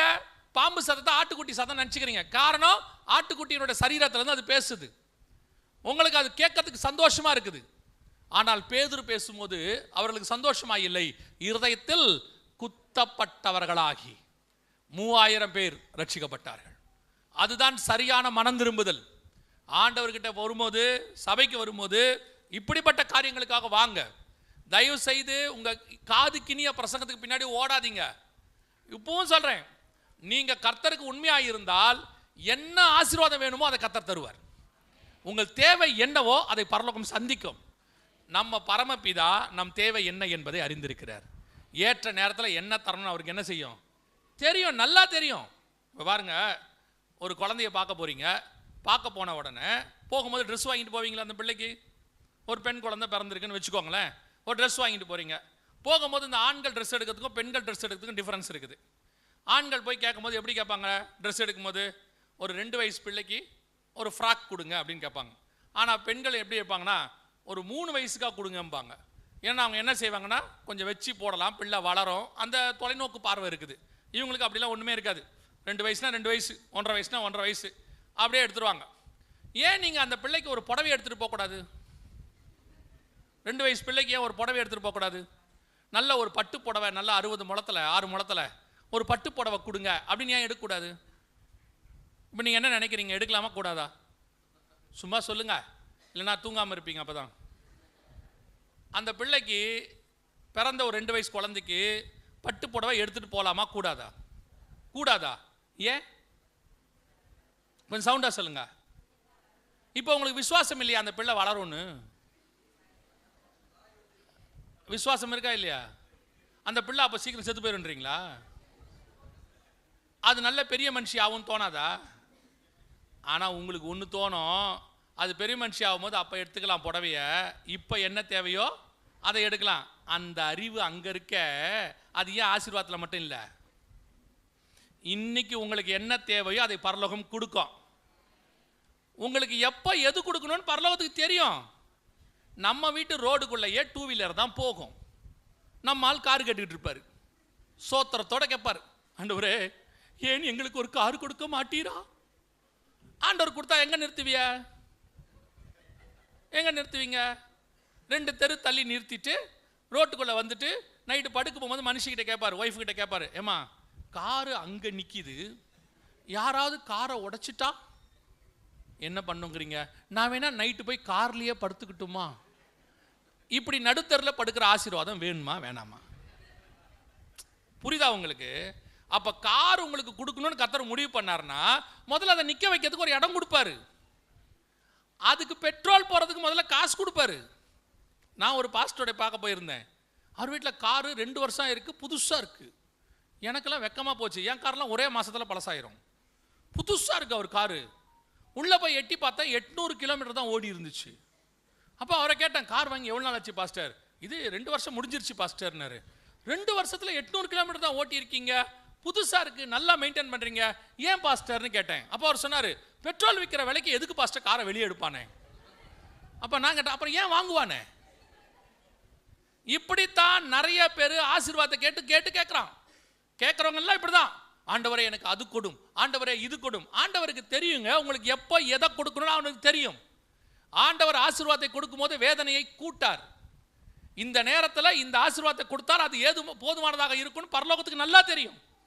நீங்க என்ன பண்றீங்க? அர்ஜென்ட், பக்கத்து வீட்டுக்காரர் வாங்கிட்டாரு, சக விசுவாசி வாங்கிருச்சு, இல்லைன்னா அக்கா தங்கச்சி வாங்கிட்டாங்க, அக்கா தங்கச்சி எல்லாம் வீடு கட்டிட்டாங்க, சோத்ரம் சோத்ரம் சோத்ரம் சோத்ரம் சோத்ரம். ஜப குறிப்பு எழுதி கொடுக்குறது வெள்ளிக்கிழமை ஃபாஸ்டிங் ப்ரேயர்ல, சொந்த வீடு கொடுக்கும்படி ஜெபம் பண்ணுவோம். ஏன் உங்களுக்கு வீடு மூச்சு கொடுத்த ஆண்டவருக்கு வீடு கொடுக்கணும்னு தெரியாதா? ஏன் கொடுக்க மாட்டாரா ஆண்டவர்? ஆண்டவருக்கு தெரியும் ஏற்ற நேரத்தில் ஏற்ற காரியங்களை செய்கிறதான தேவன். எப்போ எதை கொடுத்தா எது சரியா இருக்கும்னு தெரியணும். இன்னைக்கு நாம என்ன செய்கிறோம்? இந்த மாதிரி எண்ணம் வந்த உடனே இதுக்கு ஏற்ற ஊழியக்காரன் கரெக்டாக நமக்கு ஒருத்தர் வருவார். இந்த வருடம் கர்த்தர் உங்களுக்கு ஒரு ஹெலிகாப்டர் கொடுப்பாருங்கிறாரு ஒருத்தர் இருக்காரு. ஆண்டவர் உங்களுக்கு ஒரு ஹெலிகாப்டர் கொடுப்பாரா? எங்க நிறுத்துவ? கொடுத்துட்டா எங்க நிறுத்துவீங்க? சரி கொடுத்துட்டாரு, எப்படி பெட்ரோல் போடுவீங்க? சரி கொடுத்துட்டாரு, யார் ஓட்டுவா? அதுக்கு பைலட் வைக்கணும்ல. அவர் 3 லட்சம் சம்பளம் கேட்பாரு, நமக்கு 30,000 தான் சம்பளமே. இன்னைக்கு கேட்கும் போது சில ஆட்கள் அப்படி இருக்காங்க. ஒரு நாள் ஒரு ஃப்ரெண்டு என் கூட வந்துகிட்டே இருந்தாரு. திடீர்னு பார்த்தா ஆளை காணோம். வருக வந்துருச்சோன்னு திரும்பி பார்த்தா ரோட்ல இருக்கிற ஒரு கார் மேல கை வச்சு ஜோம் பண்ணிக்கிட்டு இருக்காரு. அந்த கார் நல்லா ஃபாரின் கார், காஸ்ட்லி கார். இப்படி கை வச்சு ஜோம் பண்ணிட்டு இருக்கிறாரு. நான் அவரை கேட்டேன், இப்போ என்ன பண்ணிட்டு இருக்கிறேன்னு கேட்டேன். இல்லைப்பா, நாம் எதை அறிக்கை பண்ணுறோமோ கத்தர் அதை தருவார்.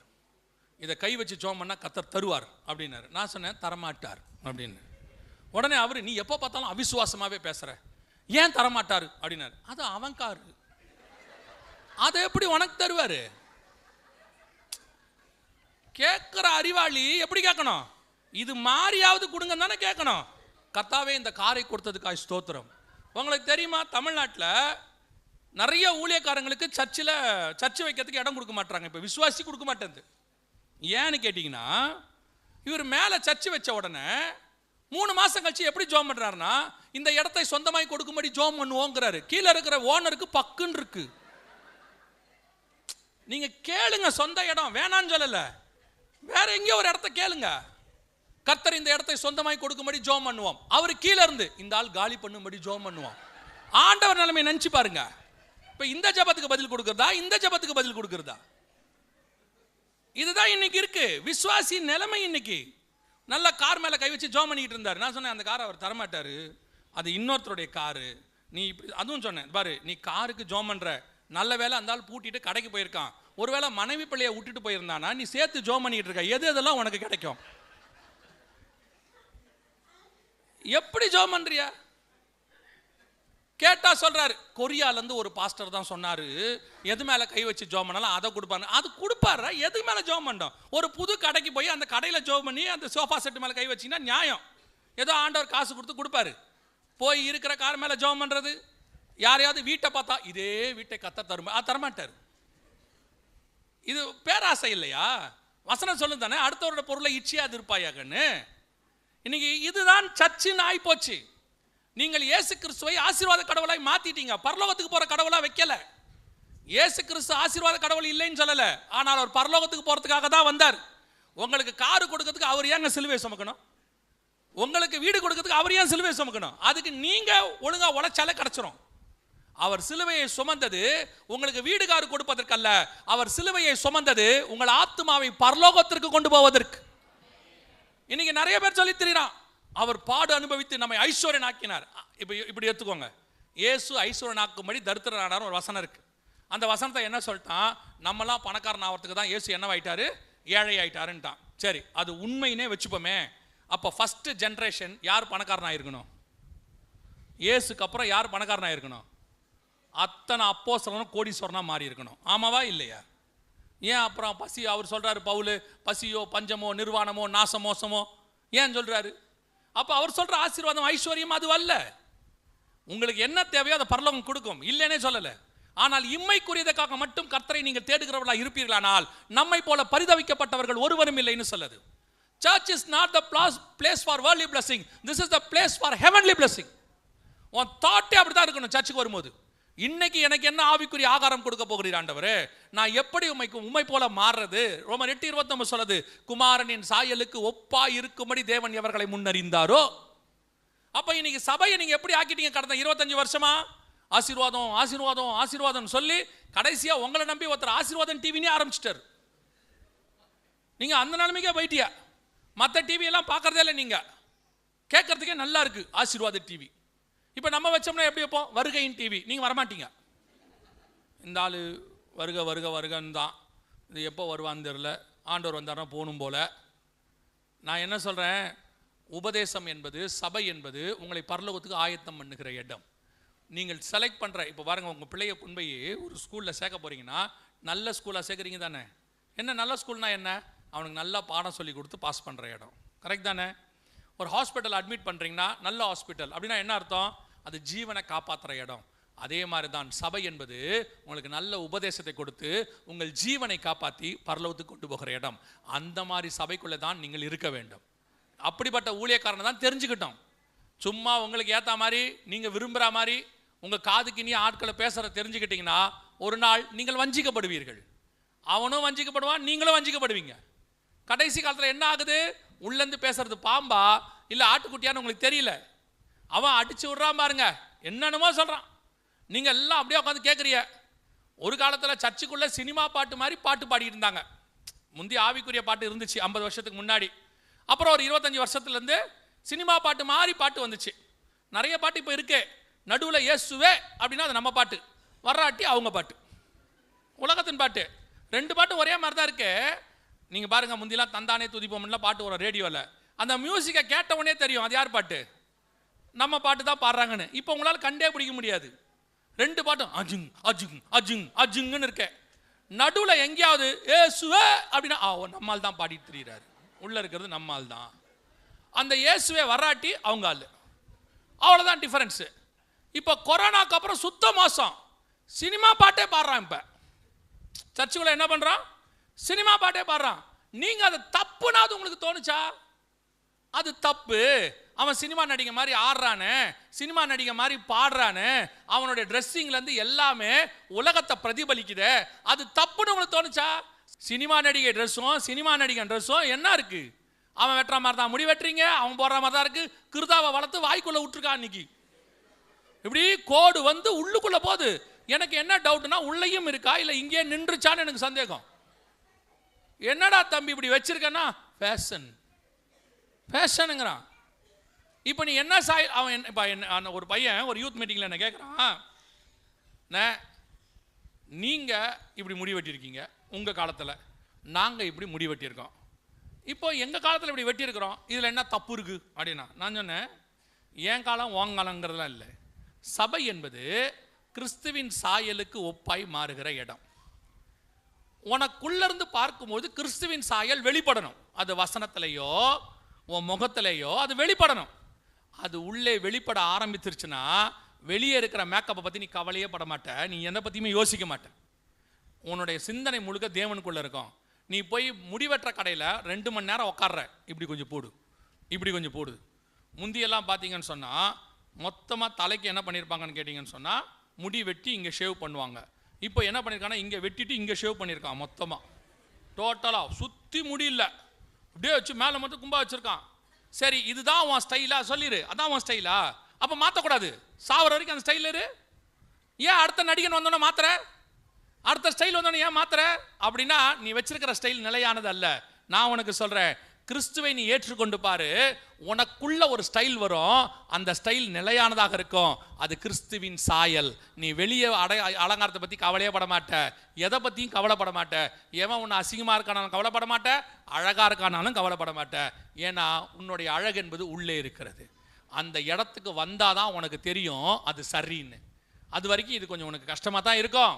அதை சொல்லி கொடுத்துக்கு தானே சர்ச்சு. இப்போ ஸ்கூலுக்குள்ளே போனால் எப்படி நகை வெட்டணும்னு சொல்லி தராங்க, எப்படி முடி வெட்டணும்னு சொல்லி தராங்க, எப்படி இன் பண்ணணும்னு சொல்லி கொடுக்குறாங்க, முடி பின்னல் எப்படி போகணும் சொல்லி தராங்களா இல்லையா? இப்படி வான்னு ஒரு ஒழுங்கு இருக்குல்ல, இராணுவத்தில் ஒழுங்கு இருக்குல்ல, இப்போ சர்ச்சுக்கும் அந்த ஒழுங்கு இருக்குது தானே. ஒரு உலக பிரகாரமாக நீ படிக்க போகிற 10 வருஷம் ஸ்கூலுக்கே இவ்வளோ ஒழுங்கு இருக்குமானால், 5 வருஷம் 10 வருஷம் வேலை செய்ய போகிற இராணுவத்துக்கே இவ்வளோ ஒழுங்கு இருக்குமானால், நித்தியமாய் வாழ போகிற பரலோகத்துக்கு எவ்வளோ ஒழுங்கு இருக்கும் பாருங்க. அவர் என்ன ஒழுங்கினமான தேவனா? அவர் ஒழுக்கத்தின் உச்சம்.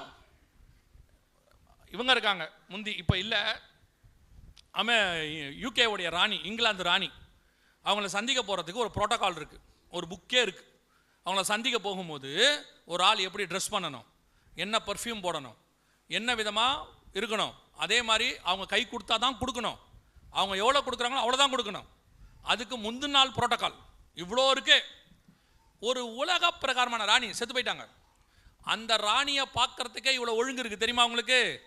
அந்த ராணியை பார்க்க போகும்போது உங்கள் கூட மனைவி வந்தாங்கன்னா அவங்க முழு உடம்பு மூடி இருக்கணும். தலையில் தொப்பி போட்டிருக்கணும், இல்லை தலை மூடி இருக்கணும், கை க்ளவுஸ் போட்டிருக்கணும், உடம்பு முழுக்க மூடி இருக்கணும், திறந்து போட்டு போக முடியாது. அந்த ராணியை பார்க்கறதுக்கே இவ்வளவு புரோட்டோகால் இருக்குமானால், சர்வ வல்லமை உள்ள ராஜா, பரலோகத்தின் தேவன், அவரை பார்க்கும்போது பரலோகத்தில் இருக்கக்கூடிய தூதர்களே 2 சட்டைகளால் தங்கள் முகத்தை மூடி, 2 சட்டைகளால் தங்கள் கால்களை மூடி, 2 சட்டைகளால் பறந்து பரிசுத்தர் பரிசுத்தர் பரிசுத்தர் இருக்கான். பரலோகத்தில் இருக்கிறவனே அவ்வளோ பெரிய புரோட்டோகாலை ஃபாலோ பண்ணுறானே, சபைக்குள்ள இருக்கிற நீ நான் எவ்வளோ ஃபாலோ பண்ணணும்? இதை சொல்லி கொடுத்தா சபைக்கு கோபம் வருது. அவன் என்ன சொல்றான்? ஏன் இதை சர்ச்சிலலாம் நீங்கள் பேசுறீங்க? ஏன் இந்த ஒழுங்கெல்லாம் சொல்றீங்க? சபைக்கு வந்தீங்களா, சுரத்தே இல்லாமல் ஒரு ஜபத்தை பண்ணீங்களா, ஆவியே இல்லாத 4 பாட்டு பாடினீங்களா, ஜீவனே இல்லாத ஒரு மெசேஜை கொடுத்தீங்களா, அனுப்பி விட்டுருங்க. வந்து போயிட்டே இருக்கணும், அவ்வளோதான். வந்த வண்ணமா திரும்புறான். சர்ச்சு எப்படி உட்காந்துருக்கு? இவன் இங்கே உட்காந்துக்கிட்டு இங்கே எஸ்எம்எஸ் அனுப்புறான், வந்துட்டியா? அது இங்கே உட்காந்துட்டு இங்கே எஸ்எம்எஸ் அனுப்புது, வந்துட்டேன். சபைக்குள்ள உட்காந்துட்டு என்ன சேட்டை? இதெல்லாம் ஏன் உள்ள வருது? இவன் உள்ள வரும்போதே ஆவியில வந்தானா, கண்ணை மூடி கையை தூக்கினானா, போகிற வரைக்கும் ஆவியில இருந்தானா, இந்த வேலை வராது, இது வராது. சபை எதனால கெட்டு போகுது? இதனால தான் கெட்டு போகுது. ஆவியில வசனம் இல்லை, ஆராதனையில ஜீவன் இல்லை. ஒரு 2 மணி நேரம் நடத்தி முடிச்சா தோத்திரம், பிரைஸ் தி லார்ட். அதுக்கு காரணம் யாரு? நீங்க தான். நீங்க விரும்புறது அதான். அது எந்த பிரச்சனையும் இருக்கக்கூடாது, சர்ச்சில் கடிந்து கொண்டு பேசக்கூடாது, ஒன்றும் பண்ணக்கூடாது. கவனிச்சுக்கொள்ளுங்க, கடைசி காலத்தில் உங்களை மோசம் போக்குற இந்த மாதிரி ஓநாய்கள் கூட்டம் அதிகமாகிட்டு இருக்கு. ஒரு காலத்தில் ஒரு ஊழியக்காரனுக்கு ஒழுங்கு இருந்துச்சே, அந்த ஊழியக்காரன் ரோல் மாடல். அந்த ஊழியக்காரனை பார்த்து தான் அவனுடைய ஆவிக்குரிய வாழ்க்கை அமையும். இன்னைக்கு டிவோர்ஸ் பண்ணாலும் பிரச்சனை இல்லை, 2வது கல்யாணம் பண்ணாலும் பிரச்சனை இல்லை, 2வது கல்யாணம் பண்ண போகிற பொண்ணோட வந்தாலும் பிரச்சனை இல்லை. ஆனால் அவர் பாடுறதையோ அவர் பேசுறதை மட்டும் கேட்டால் போதும், வேற எதுவும் செய்ய வேண்டிய அவசியம் இல்லை. கவனிச்சு கொள்ளுங்க, சபை என்பது ஒழுக்கத்தின் உச்சம். உங்க மேல தப்பான ஒரு காரியத்தை சொல்றானா, நீங்கள் உண்மை உள்ளவனா இருப்பீங்கன்னா கவலைப்பட வேண்டிய அவசியம் கிடையாது. ஆனால் நீங்கள் ஃபாலோ பண்ற ஆள் யாருன்னு பாருங்க, அதான் ரொம்ப இம்பார்ட்டன்ட். இன்னைக்கு கடைசி காலத்தில் சபை என்பது மிக மோசமான இடத்துக்கு இந்த மாதிரி ஓநாய்களை நம்புது. சபைக்குள்ள உட்காந்து சினிமா பாட்டு பாடுறான், சபைக்குள்ள உட்காந்துக்கிட்டு சினிமா காரியங்கள் செய்கிறான், இவனை தான் இன்னைக்கு சபை நம்புது. நீங்கள் இந்த மாதிரி ஓநாய்களுக்கு வஞ்சிக்கிற காரியங்களுக்கு செவி சாய்ப்பீர்களானால், வேதம் தெளிவாய் சொல்லுது, ஒரு நாள் நீங்கள் வஞ்சிக்கப்பட்டு போவீர்கள், அந்த ஓநாய்கள் உங்கள் ரத்தத்தை குடிக்கும் என்று வேதம் சொல்லுது. இதிலேயே இன்னொரு காரியத்தையும் ஆண்டவர் சொல்றார், அதையும் சொல்லிட்டு நான் முடிக்க விரும்புகிறேன். வாசிங்க, மத்தேயு எழுதின சுவிசேஷம் அதே 24ஆம் அதிகாரம், மத்தேயு எழுதின சுவிசேஷம் 24ஆம் அதிகாரம் 24வது வசனம் வாசிங்க. ஏனெனில் கள்ள கிறிஸ்துக்களும் கள்ள தீர்க்கதரிசிகளும் எழும்பி கூடுமானால் தெரிந்து கொள்ளப்பட்டவர்களையும் வஞ்சிக்கத்தக்கதாக பெரிய அடையாளங்களையும் அற்புதங்களையும் செய்வார்கள். 2வது கவனிச்சுக்கொள்ளுங்க, இப்போ நீங்க இந்த அளவுக்கு ஸ்ட்ராங் ஆயிட்டீங்க வசனத்துல, உங்களை வஞ்சிக்க முடியாது, நல்ல வசனம் பாசிச்சு ஜோம் பண்ணி ஆவியில நிறைஞ்சு இருக்கிறீங்கன்னா, கூடுமானால் தெரிந்து கொள்ளப்பட்டவர்களையும் வஞ்சிக்கத்தக்கதாக. இப்போ உங்களை இந்த மாதிரி கொஞ்சம் ஸ்ட்ராங்கா இருக்கிற ஆட்களை வஞ்சிக்கிறதுக்கு செகண்ட் ஸ்டேஜ் ஆஃப் வஞ்சகம் இருக்குது, 2வது ஸ்டேஜ். இது என்ன பண்ணும் தெரியுமா? கூடுமானால் தெரிந்து கொள்ளப்பட்டவர்களை வஞ்சிக்கத்தக்கதாக பெரிய அற்புதங்களையும் அடையாளங்களையும், மிராக்கிள்ஸ், அற்புத அடையாளத்தை வச்சு உங்களை ஏமாத்துவாங்க. இதுக்கும் கேர்ஃபுல்லா இருந்து கொள்ளணும். நீங்க அற்புத அடையாளம் என்பது வெறும் தேவனுடைய ஊழியக்காரர்கள் மட்டும் நடத்துவது அல்ல, பிசாசும் அற்புதத்தை செய்யும். வாசிங்க, வெளிப்படுத்தின விசேஷம் 16ஆம் அதிகாரம் 13வது வசனம் வாசிங்க. வெளிப்படுத்தல் 16:13 வாசிங்க. அப்பொழுது வலு சர்ப்பத்தின் வாயிலும் மிருகத்தின் வாயிலும் கள்ள தீர்க்கதரிசியின் வாயிலும் இருந்து தவளைகளுக்கு ஒப்பான 3 அசுத்த ஆவிகள் புறப்பட்டு வர கண்டேன். தொடர்ந்து வாசிங்க. அவைகள் அற்புதங்களை செய்கிற பிசாசுகளின் ஆவிகள். அற்புதங்களை செய்கிற பிசாசின் ஆவிகள். இன்னைக்கு கடைசி காலத்துல சபைய விசுவாசிய வஞ்சிக்கிற 2வது மிக முக்கியமான ஏமாற்றுகிற காரியம் அற்புத அடையாளம். அப்ப அற்புத அடையாளம் இல்லையா? இருக்கு, கன்ஃபார்மா இருக்கு. இயேசு கிறிஸ்து தெளிவா சொல்லி இருக்கிறாரு, ஆவியானவர் 9 வரத்துல ஒரு வகம் அற்புதங்களை செய்கிற வரம், குணமாக்கும் வரம் இருக்குது, தீர்க்கதரிசன வரம் இருக்கு, அற்புத அடையாளங்கள் இருக்கு. ஆண்டவர் சொல்றாரு, அற்புதங்களினாலும் அடையாளங்களினாலும் வேத வாக்கியத்தை உறுதிப்படுத்தினார். வியாதியஸ்தர்கள் மேல் கைகளை வைப்பீர்கள், அவர்கள் சொஸ்தமாவார்கள், என் நாமத்தினாலே பிசாசுகளை துரத்துவீர்கள். எல்லாம் இருக்கு, அற்புத அடையாளம் இருக்கு, இல்லைன்னே சொல்லலை. ஆனால் செய்யறது யாருன்னு பார்க்கணும். செய்யறது யாரு, எதுக்கு செய்கிறாங்கன்னு பார்க்கணும். இப்போது நடந்த சம்பவம் தான். இப்போ இயேசு கிறிஸ்து கானாவூரில் என்ன பண்ணுறாரு, அப்போ தண்ணீரை என்ன பண்ணுறாரு, திராட்சை ரசமாக மாற்றுறாரு. சமீபத்தில் ஒருத்தர் வந்தார், ஒரு 10 வருஷத்துக்கு, ஒரு 7-8 வருஷம் இருக்கும். அவர் வந்தார். அவர் வந்துட்டு, நான் இப்போ தண்ணியை திராட்சை ரசமாக மாற்ற போகிறேன்னு ஒரு சர்ச்சில் சொன்னார். இதே மாதிரி ஒரு பாட்டில் தண்ணி எடுத்தார், பெரிய பாட்டில் 1 லிட்டர் தண்ணி எடுத்தார். எடுத்துட்டு கையை வச்சு ஜோம் பண்ணார். ஜோம் பண்ணிட்டு சொன்னார், இந்த தண்ணி என்னவா மாறிடுச்சு, திராட்சை ரசமாக மாறிடுச்சு. நான் நம்புறேன்னு சொல்கிறேன், நம்பலைன்னு சொல்லலை. நான் என்ன செய்கிறேன், நம்பிட்டேன். இப்போ ஒருத்தரை கூப்பிட்டு இந்த தண்ணியை குடிங்க அப்படின்னாரு. அவரும் தண்ணியை குடித்தார். குடித்த உடனே அந்த தண்ணி என்னவா மாறிடுச்சு, திராட்சை ரசமாக மாறிடுச்சுன்னு அவரும் சாட்சி கொடுத்துட்டாரு. அதையும் நான் நம்புறேன்னு வச்சுக்கோங்க. குடித்தவர் யார், இவங்க ஆளா என்ன, அதெல்லாம் விட்டுருங்க, அது உண்மையாகவே இருக்கட்டும். சரி, இப்போ இவர் ஏன் தண்ணியை திராட்சை ரசமாக மாற்றினார்? தண்ணியை திராட்சை ரசமாக மாற்றி காமிச்சார்ல, எதுக்காக? இயேசுநாதர் எதுக்கு மாற்றினார்? அங்கே திராட்சை ரசம் குறைவுபட்டது, அதனாலே மாற்றினார். இவர் ஏன் மாற்றினார்? இவர் ஜனங்களை ஏமாத்தினார், அதனால் மாற்றினார். அவ்வளோதான். இப்போ எங்கிட்ட இந்த வல்லமை இருக்குதுன்னு அவர் காட்டணும். தண்ணியில் திராட்சை ரசமாக மாற்றினாரா இல்லையான்னு தெரியாது, இருக்குன்னு காட்டணும். சர்ச்சு அல்லது miracle is not a place for performance. Magic பண்ணுற இடம் கிடையாது, இது கிரியை செய்கிற இடம். இயேசு எங்கேயாவது மேஜிக் பண்ணுறாரா, வல்லமையை நிரூபித்து காட்டுறாரா? ஒரு இடத்துல சீசன் கேட்குறான், அக்கினி இறக்கி அவங்கள பட்சித்து போடும். இவர் கேட்குறாரு, நீ என்ன ஆவி உடையவன்? இதென்ன பெர்ஃபார்ம் பண்ணுற வேலையா? இது தேவைக்கு சந்திக்கப்படுகிற இடம். அற்புத அடையாளம் ஏன் நடந்துச்சு? அதுவும் வர்றவனெல்லாம் கேட்டு செய்கிறாரு, உனக்கு நான் என்ன செய்ய வேண்டும்? ஒரு பார்வை இல்லாதவர் கேட்குறாரு, ஆண்டவரே எனக்கு இறங்கும். இவர் கேட்குறாரு, நான் என்ன செய்யணும்? ஏன் கண் இல்லாதவனுக்கு என்ன செய்யணும்னு தெரியாதா? அவருக்கு நல்லா தெரியுது. கேட்குறவங்ககிட்ட அவன் நம்மகிட்ட காசு கேட்குறானா இல்லை கண்ணு கேட்குறானான்னு பார்க்குறாரு. அவன் எதை அறிக்கை பண்ணுறான்னு பார்க்குறாரு. இன்னைக்கு பாருங்க பெர்ஃபார்மன்ஸ். இவங்கெல்லாம் ஏன் வர்றாங்கன்னு நினைக்கிறீங்க? இந்த மாதிரி ஆட்கள்லாம் கடைசியில் வேற யாருமே இல்லை, நீங்கள் தான் காரணம். நீங்கள் இந்த பெர்ஃபார்ம் பண்ணுற ஆட்களுக்கு கொடுக்குற இம்பார்ட்டன்ஸ் இருக்குல்ல. இப்போது நான் உங்களை சொல்லலை, நீங்கள் தங்கம், நீங்கள் எல்லாருமே தங்கம், நான் உங்களை யாரும் தப்பாகவே பேசலை. ஏன்னா கன்ஃபார்மாக நீங்கள் வசனத்துக்காக வந்து தான் உட்காந்துருக்கீங்க, உங்களை தப்பாக சொல்லலை. ஆனால் ஒரு கூட்டம் இருக்கு, அற்புத அடையாளம்னா அடித்து பிடிச்சி ஓடுறாங்க. எதுக்கு போவிய? அங்கே போய் என்ன பண்ணுவீங்க? உங்களுக்கு அற்புத அடையாளம் தேவைப்படுதா? சரி, அது ஒரு எவாஞ்சலிஸ்ட் பண்ணுறாரு, நல்லதுக்குன்னே வச்சுக்கோங்க. ஏன்னா அற்புதங்களாலும் அடையாளங்களிலும் அவர் வேத வாக்கியத்தை என்ன பண்ணார், உறுதிப்படுத்தினார். இப்போ அங்கே போகிறீங்க, போகும்போது ஒரு நான் பிலீவரை கூட்டிகிட்டு போங்க. அவருக்கு தேவையான அற்புத அடையாளம் நடந்தால் கூட அந்த ஆத்மா ரட்சிக்கப்படும், நியாயம். நீங்கள் போய் என்ன பண்ண போறீங்க? அங்கே போய் உட்காந்து என்ன பண்ணுவீங்க? அங்கே போய் உட்காந்துட்டு ஜெபம் பண்ணுறது, ஆண்டவரே அவர் என் பேரை சொல்லி கூப்பிடணும். ஏன் உங்கள் பேர் உங்களுக்கு தெரியாதா? உங்கள் பேர் தெரிலனா உங்களை பேர் சொல்லி கூப்பிடலாம். நான் என் பேரை மறந்துட்டேன், இது என்னவா இருக்குமோ என் பெயர் அப்படின்னா அவர் பேர் சொல்லி, இதான் உன் பெயர் மகளே, உன் ஐடி கார்டு நம்பர் இது அப்படின்னா நியாயம். எதுக்கு உங்கள் பேர் சொல்லி கூப்பிடணும்? அதில் என்ன இருக்குது? சகைவை கூப்பிட்டாருன்னா அதுக்கு காரணம் இருக்குது. அவன் ரட்சிக்கப்படாதவன், அவனை ரட்சிப்புல நடத்துறதுக்காக கூப்பிட்டாரு. ஒவ்வொரு வாட்டியும் மீட்டிங்கில் யோவான், யார் அந்த யோவான் கூப்பிட்டாரா?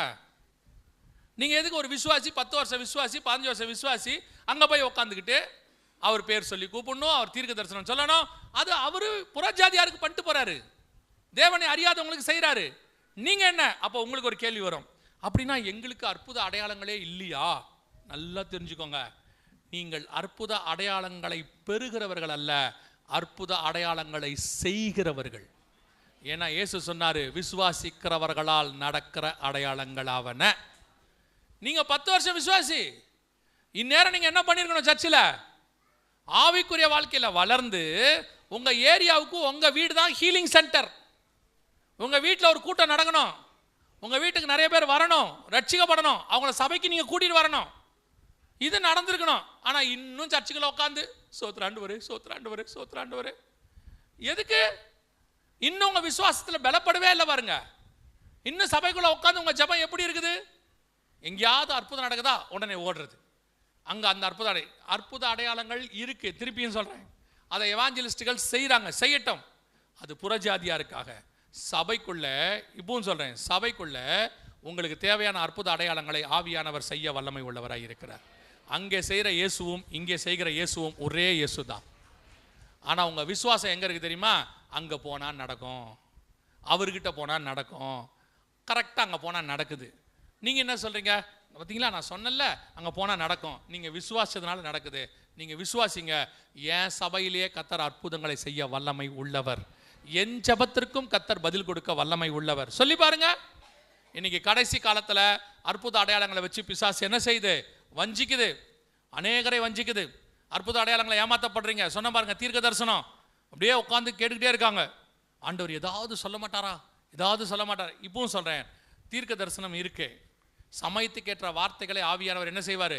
கொடுப்பாரு. உங்களோடு கூட கர்த்தர் பேசணும்னா 1000 வழி இருக்குது தெரியுமா உங்களுக்கு? நான் எப்பவும் சொல்லுவேன், நான் தீர்க்க தரிசனத்தை வெறுக்கிற ஆள் இல்லை, நம்பாத ஆள்லாம் கிடையாது.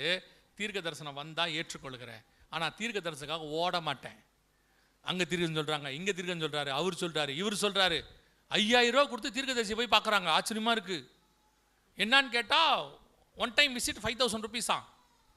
அவர் வேற போகும்போது செல்ஃபோன் ஆஃப் பண்ணி வைக்க சொல்கிறாரு. என்னன்னு கேட்டால் போர்டு வச்சுருக்காங்க, தீர்க்கதரிசியின் பாதுகாப்புக்காக. ஒரு செல்ஃபோன்லேருந்து அந்த தீர்க்கதரிசியை காப்பாற்ற முடியல. நீங்கள் போய் என்ன பண்ண போறிய? என்னான்னு கேட்டால் அவர் சொல்கிற தீர்க்கதரிசனம் வீடியோ எடுத்துகிட்டு வந்துடுறானாமா, வெளியே வந்து சொல்லிடுறானாமா இவர் பொய் சொல்கிறாருன்னு. அதுக்கு வீடியோ எடுக்காமல் இருக்காங்க. நீங்கள் அதை தான் நம்புறிய. அங்கே போய் உட்காந்துக்கிட்டு தீர்க்க தரிசனம் சொல். இப்பவும் சொல்கிறேன், உங்ககிட்ட கர்த்தர் பேசுறதுக்கு 1000 வழி இருக்குது.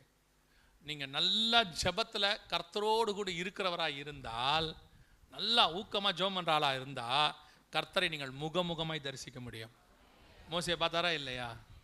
பார்த்தார்ல. புதிய ஏற்பாட்டில் 500க்கும் மேற்பட்டவர்களுக்கு கர்த்தர் என்னவானார்? தரிசனமானார். உங்களுக்கும் கர்த்தர் தரிசனமாக வல்லமை உள்ளவர். இல்லை அந்த அளவுக்கு ஆவிக்குரிய வாழ்க்கை இல்லைங்க, எனக்கு கொஞ்சம் பலகீனமாக தான் இருக்கிறேன், இருந்துட்டு போங்க, ஒன்றும் பிரச்சனை இல்லை. ஆண்டவருடைய சத்தத்தை உங்களால் கண்டிப்பாக கேட்க முடியும். பார்க்க முடியாட்டாலும் கண்டிப்பாக என்ன செய்யலாம்? படுத்திருக்கிற சாமுவேலுக்கிட்ட சாமுவேல்னு கர்த்தர் பேசினார். ரட்சிக்கப்படாத சவுலுக்கிட்ட சவுலேன்னு கர்த்தர் பேசினார். உங்ககிட்டையும் கர்த்தர் பேச வல்லமை உள்ளவராக இருக்கிறார். கர்த்தருடைய சத்தம் என்ன செய்ய முடியும்? கேட்க முடியும். இல்லையா? சரி பரவாயில்ல, அது கூட விட்டுருங்க. நல்ல பைபிள் வாசிங்க. இது இருக்குது பார்த்தீங்களா, இது நித்திய ஜீவ வசனம், இது உயிர் உள்ளது, இது பேசும். இந்த வசனம் உங்களுக்கு என்ன செய்யும்? பேசும். நீங்கள் வாசிக்கும் போது கர்த்தர் உங்களோடு கூட பேச வல்லமை உள்ளவர். அதுவும் இல்லையா, எனக்கு எழுத படிக்க தெரியாது, ஓகே ரைட் ஃபைன், நல்ல விஷயம், விட்ருங்க. சபைக்கு வாங்க, இங்கே வாங்க, இங்கே வந்து உட்காருங்க. இங்கிருந்து ஆவியானவர் சபைகளுக்கு சொல்லுகிறதை காதுள்ளவன் கேட்க கடவன். இங்கிருந்து ஆவியானவர் பேசுவார். யார் பேசுகிறானே உங்களுக்கு முக்கியம் இல்லை. நான் சொல்கிறேன், உங்கள் போதகர் வழியாக பேசுவார், ஆராதனையில் பேசுவார், நடுவில் யாராவது ஒருத்தர் ஒரு வசனத்தை பேசுவாங்க. நான் எப்பவும் நம்புவேன், 1 மணி நேரம் பிரசங்கத்தில் 5 நிமிஷமாவது கர்த்தர் நம்மோடு கூட பேசுவார். கண்டிப்பாக பேசுவார். நீங்கள் நல்லா ஒழுங்காக உட்காந்து வசனத்தை கேளுங்க. இங்கிருந்து தேவன் பேச வல்லமை உள்ளவராக இருக்கிறார். இல்லைங்க, நான் நல்லா சாப்பிட்டு வந்துட்டேன், வரும்போதே நல்ல சாப்பாடு வந்தால் எனக்கு என்ன வருது? நல்லா தூக்கம் வருது. அது ஒரு விசுவாசிக்கு பெரிய கிருபை தான் அது, இல்லையா? வீட்டில் நல்லா குளித்து பவுடர்லாம் போட்டு வந்து இங்கே உட்காந்தவொடனே ஒரு தூக்கம் வருது. அது எப்படி தூக்கம் வருதுன்னு எனக்கு இன்ன வரைக்கும் புரியல. அதே மாதிரி முடியும் போது உங்களை எழுப்புறதுக்கு ஒரு அலாரம் ஒன்று வச்சுருக்கிறாங்க இவங்க எல்லாரும். நல்ல அலாரம், அதுக்கு பேர் என் ஆத்மாவே கர்த்தரை ஸ்தோத்திரி. அந்த வேடை கேட்ட உடனே அத்தனை பேர் எழுந்துடுறா, முடிஞ்சிருச்சா அப்படிங்கிறா. அது ஒரு நல்ல அலாரம், என் ஆத்மாவே கர்த்தரை ஸ்தோத்திரி. சரி, அது கூட பரவாயில்ல, நீங்கள் வந்து தூங்குறீங்கன்னு வச்சுக்கோங்க. இப்பவும் சொல்கிறேன், உங்கள் சொப்பனத்திலேயாவது கர்த்தர் உங்களோடு கூட பேச வல்லமை உள்ளவராக இருக்கிறார். புரியுதா? நேபுகாத் நேச்சரோட சொப்பனத்தில் பேசினவர், பார்வோனோட சொப்பனத்தில் பேசினவர் உங்கள் கூட பேச மாட்டாரா?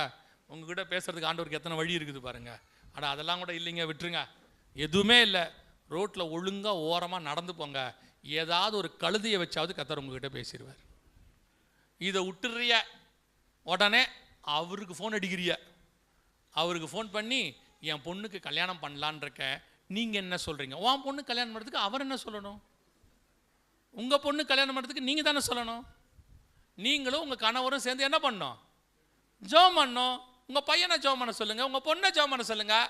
ஜெபம் பண்ணிவிட்டு கன்ஃபார்ம் ஆன பிறகு வேணும்னா அவருக்கு ஒரு கன்ஃபர்மேஷனுக்கு ஃபோன் பண்ண சொல்லுங்கள். உடனே எடுத்த உடனே அவருக்கு ஃபோன் அடிச்சிருது. இந்த மாதிரி மாப்பிள்ளை கனடாவில் இருக்கிறாரு, நல்ல வரன் வந்திருக்கு. கிளிநொச்சியில் இருந்தால் அது நல்ல வரன் கிடையாது.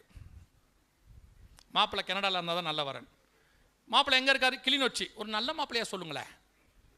ஏன் உள்ளூர் மாப்பிள்ளை எப்பவுமே ஒத்து வராது.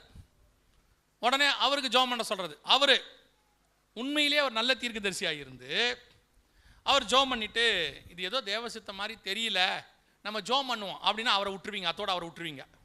அடுத்த தீர்க்கதரிசிக்கிட்ட போகிறது, அடுத்தவர்கிட்ட கேட்குறது. என் பொண்ணுக்கு ஒரு நல்ல மாப்பிள்ளை கனடாலேருந்து வந்திருக்காரு, அவரும் திருப்பி ஜெபம் பண்ணி சொல்கிறாருன்னு வச்சுக்கோங்க. என்னமோ சரியாக தெரியல பிரதர், நம்ம ஜெபம் பண்ணிக்கலாமா, அவரையும் விட்டுருவீங்க. எப்போ வரைக்கும் தெரியுமா? யாராவது ஒருத்தர் உங்களுக்கு சொல்லணும், ஆமேன் தேவ சித்தம் கர்த்தர் உங்களை பண்ண சொல்கிறாருன்னா அதை பிடிச்சிப்பிய.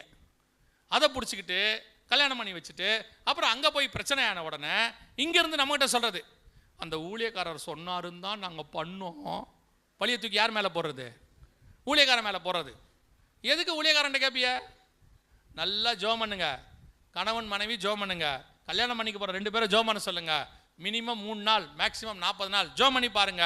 கர்த்தர் உங்களுக்கே பதில் கொடுக்க வல்லமை உள்ளவராக இருக்கிறார். ஆளாளுக்கு ஒரு ஊழியக்காரரை பிடிச்சி வச்சுக்கிறீங்க, ஒரு ஊழியத்தை பிடிச்சி வச்சுக்கிறீங்க. உடனே எடுத்த உடனே ஃபோன் அடிக்கிறது. நீங்கள் என்ன நினைக்கிறீங்க? என்ன நினைக்கணும்? அவர் என்ன நினைக்கணும்? அவர் ஒன்றும் நினைக்க வேண்டாம். நம்ம இப்போ நம்மளையும் அப்படி ஆக்கி வச்சிருக்கான். உடனே ஃபோன் அடிக்கிறாரு. இந்த ஈராக்கில் குண்டு போடுறாங்களே என்ன நினைக்கிறீங்க? அவன் குண்டு போகிறதுக்கு நான் என்னடா நினைக்கணும்? அதாவது இவன் கேட்டகரைஸ் பண்ணி வச்சிருக்கான். தீர்க்க தரிசனத்துக்கு அவரு, சுகமாக்கிறதுக்கு இவரு, ஆசீர்வாதத்துக்கு இவரு, குண்டு போட்டா நான் வச்சிருக்கான். உடனே ஃபோன் அடிக்கிறது. என்னது இஸ்ரேல் மேல குண்டா? எம்டி ஜெகனுக்கு ஒரு ஃபோனை போடு. ஏன்னா நெத்தன்யாகு என்கிட்ட சொல்லிட்டு தானே குண்டு போடுறாரு. போடும்போது நிஜமா தான் என்னை எப்படி ஆக்கி வச்சிருக்கான்னு நினைக்கிறீங்க? இன்னும் அவங்க ஒன்றே ஒன்று தான் ஆக்காமல் இருக்காங்க. என்ன தெரியுமா? டிவியில் என் வீடியோவை போட்டுட்டு குழந்தைகிட்ட இப்போ சாப்பிட்றியா இல்லை அந்த அங்கிள் மெசேஜை போட்டுமா, அந்த லெவலுக்கு தான் என்னை வச்சுருக்கான். என்னை அவன் பயமுறுத்துற ஊழியக்காரனாவே ஆக்கி வச்சிருக்கான். அதுக்கேற்ற மாதிரி ஒரு ஃபோட்டோ வேற வச்சிருக்கான் யூடியூப்பில் தம்ப்நெயில்ல அப்படின்ற மாதிரி ஒன்று வச்சிருக்கான். எவன் கண்டுபிடிச்சான்னு தெரில. அதை போட்டு விட்டுறான்.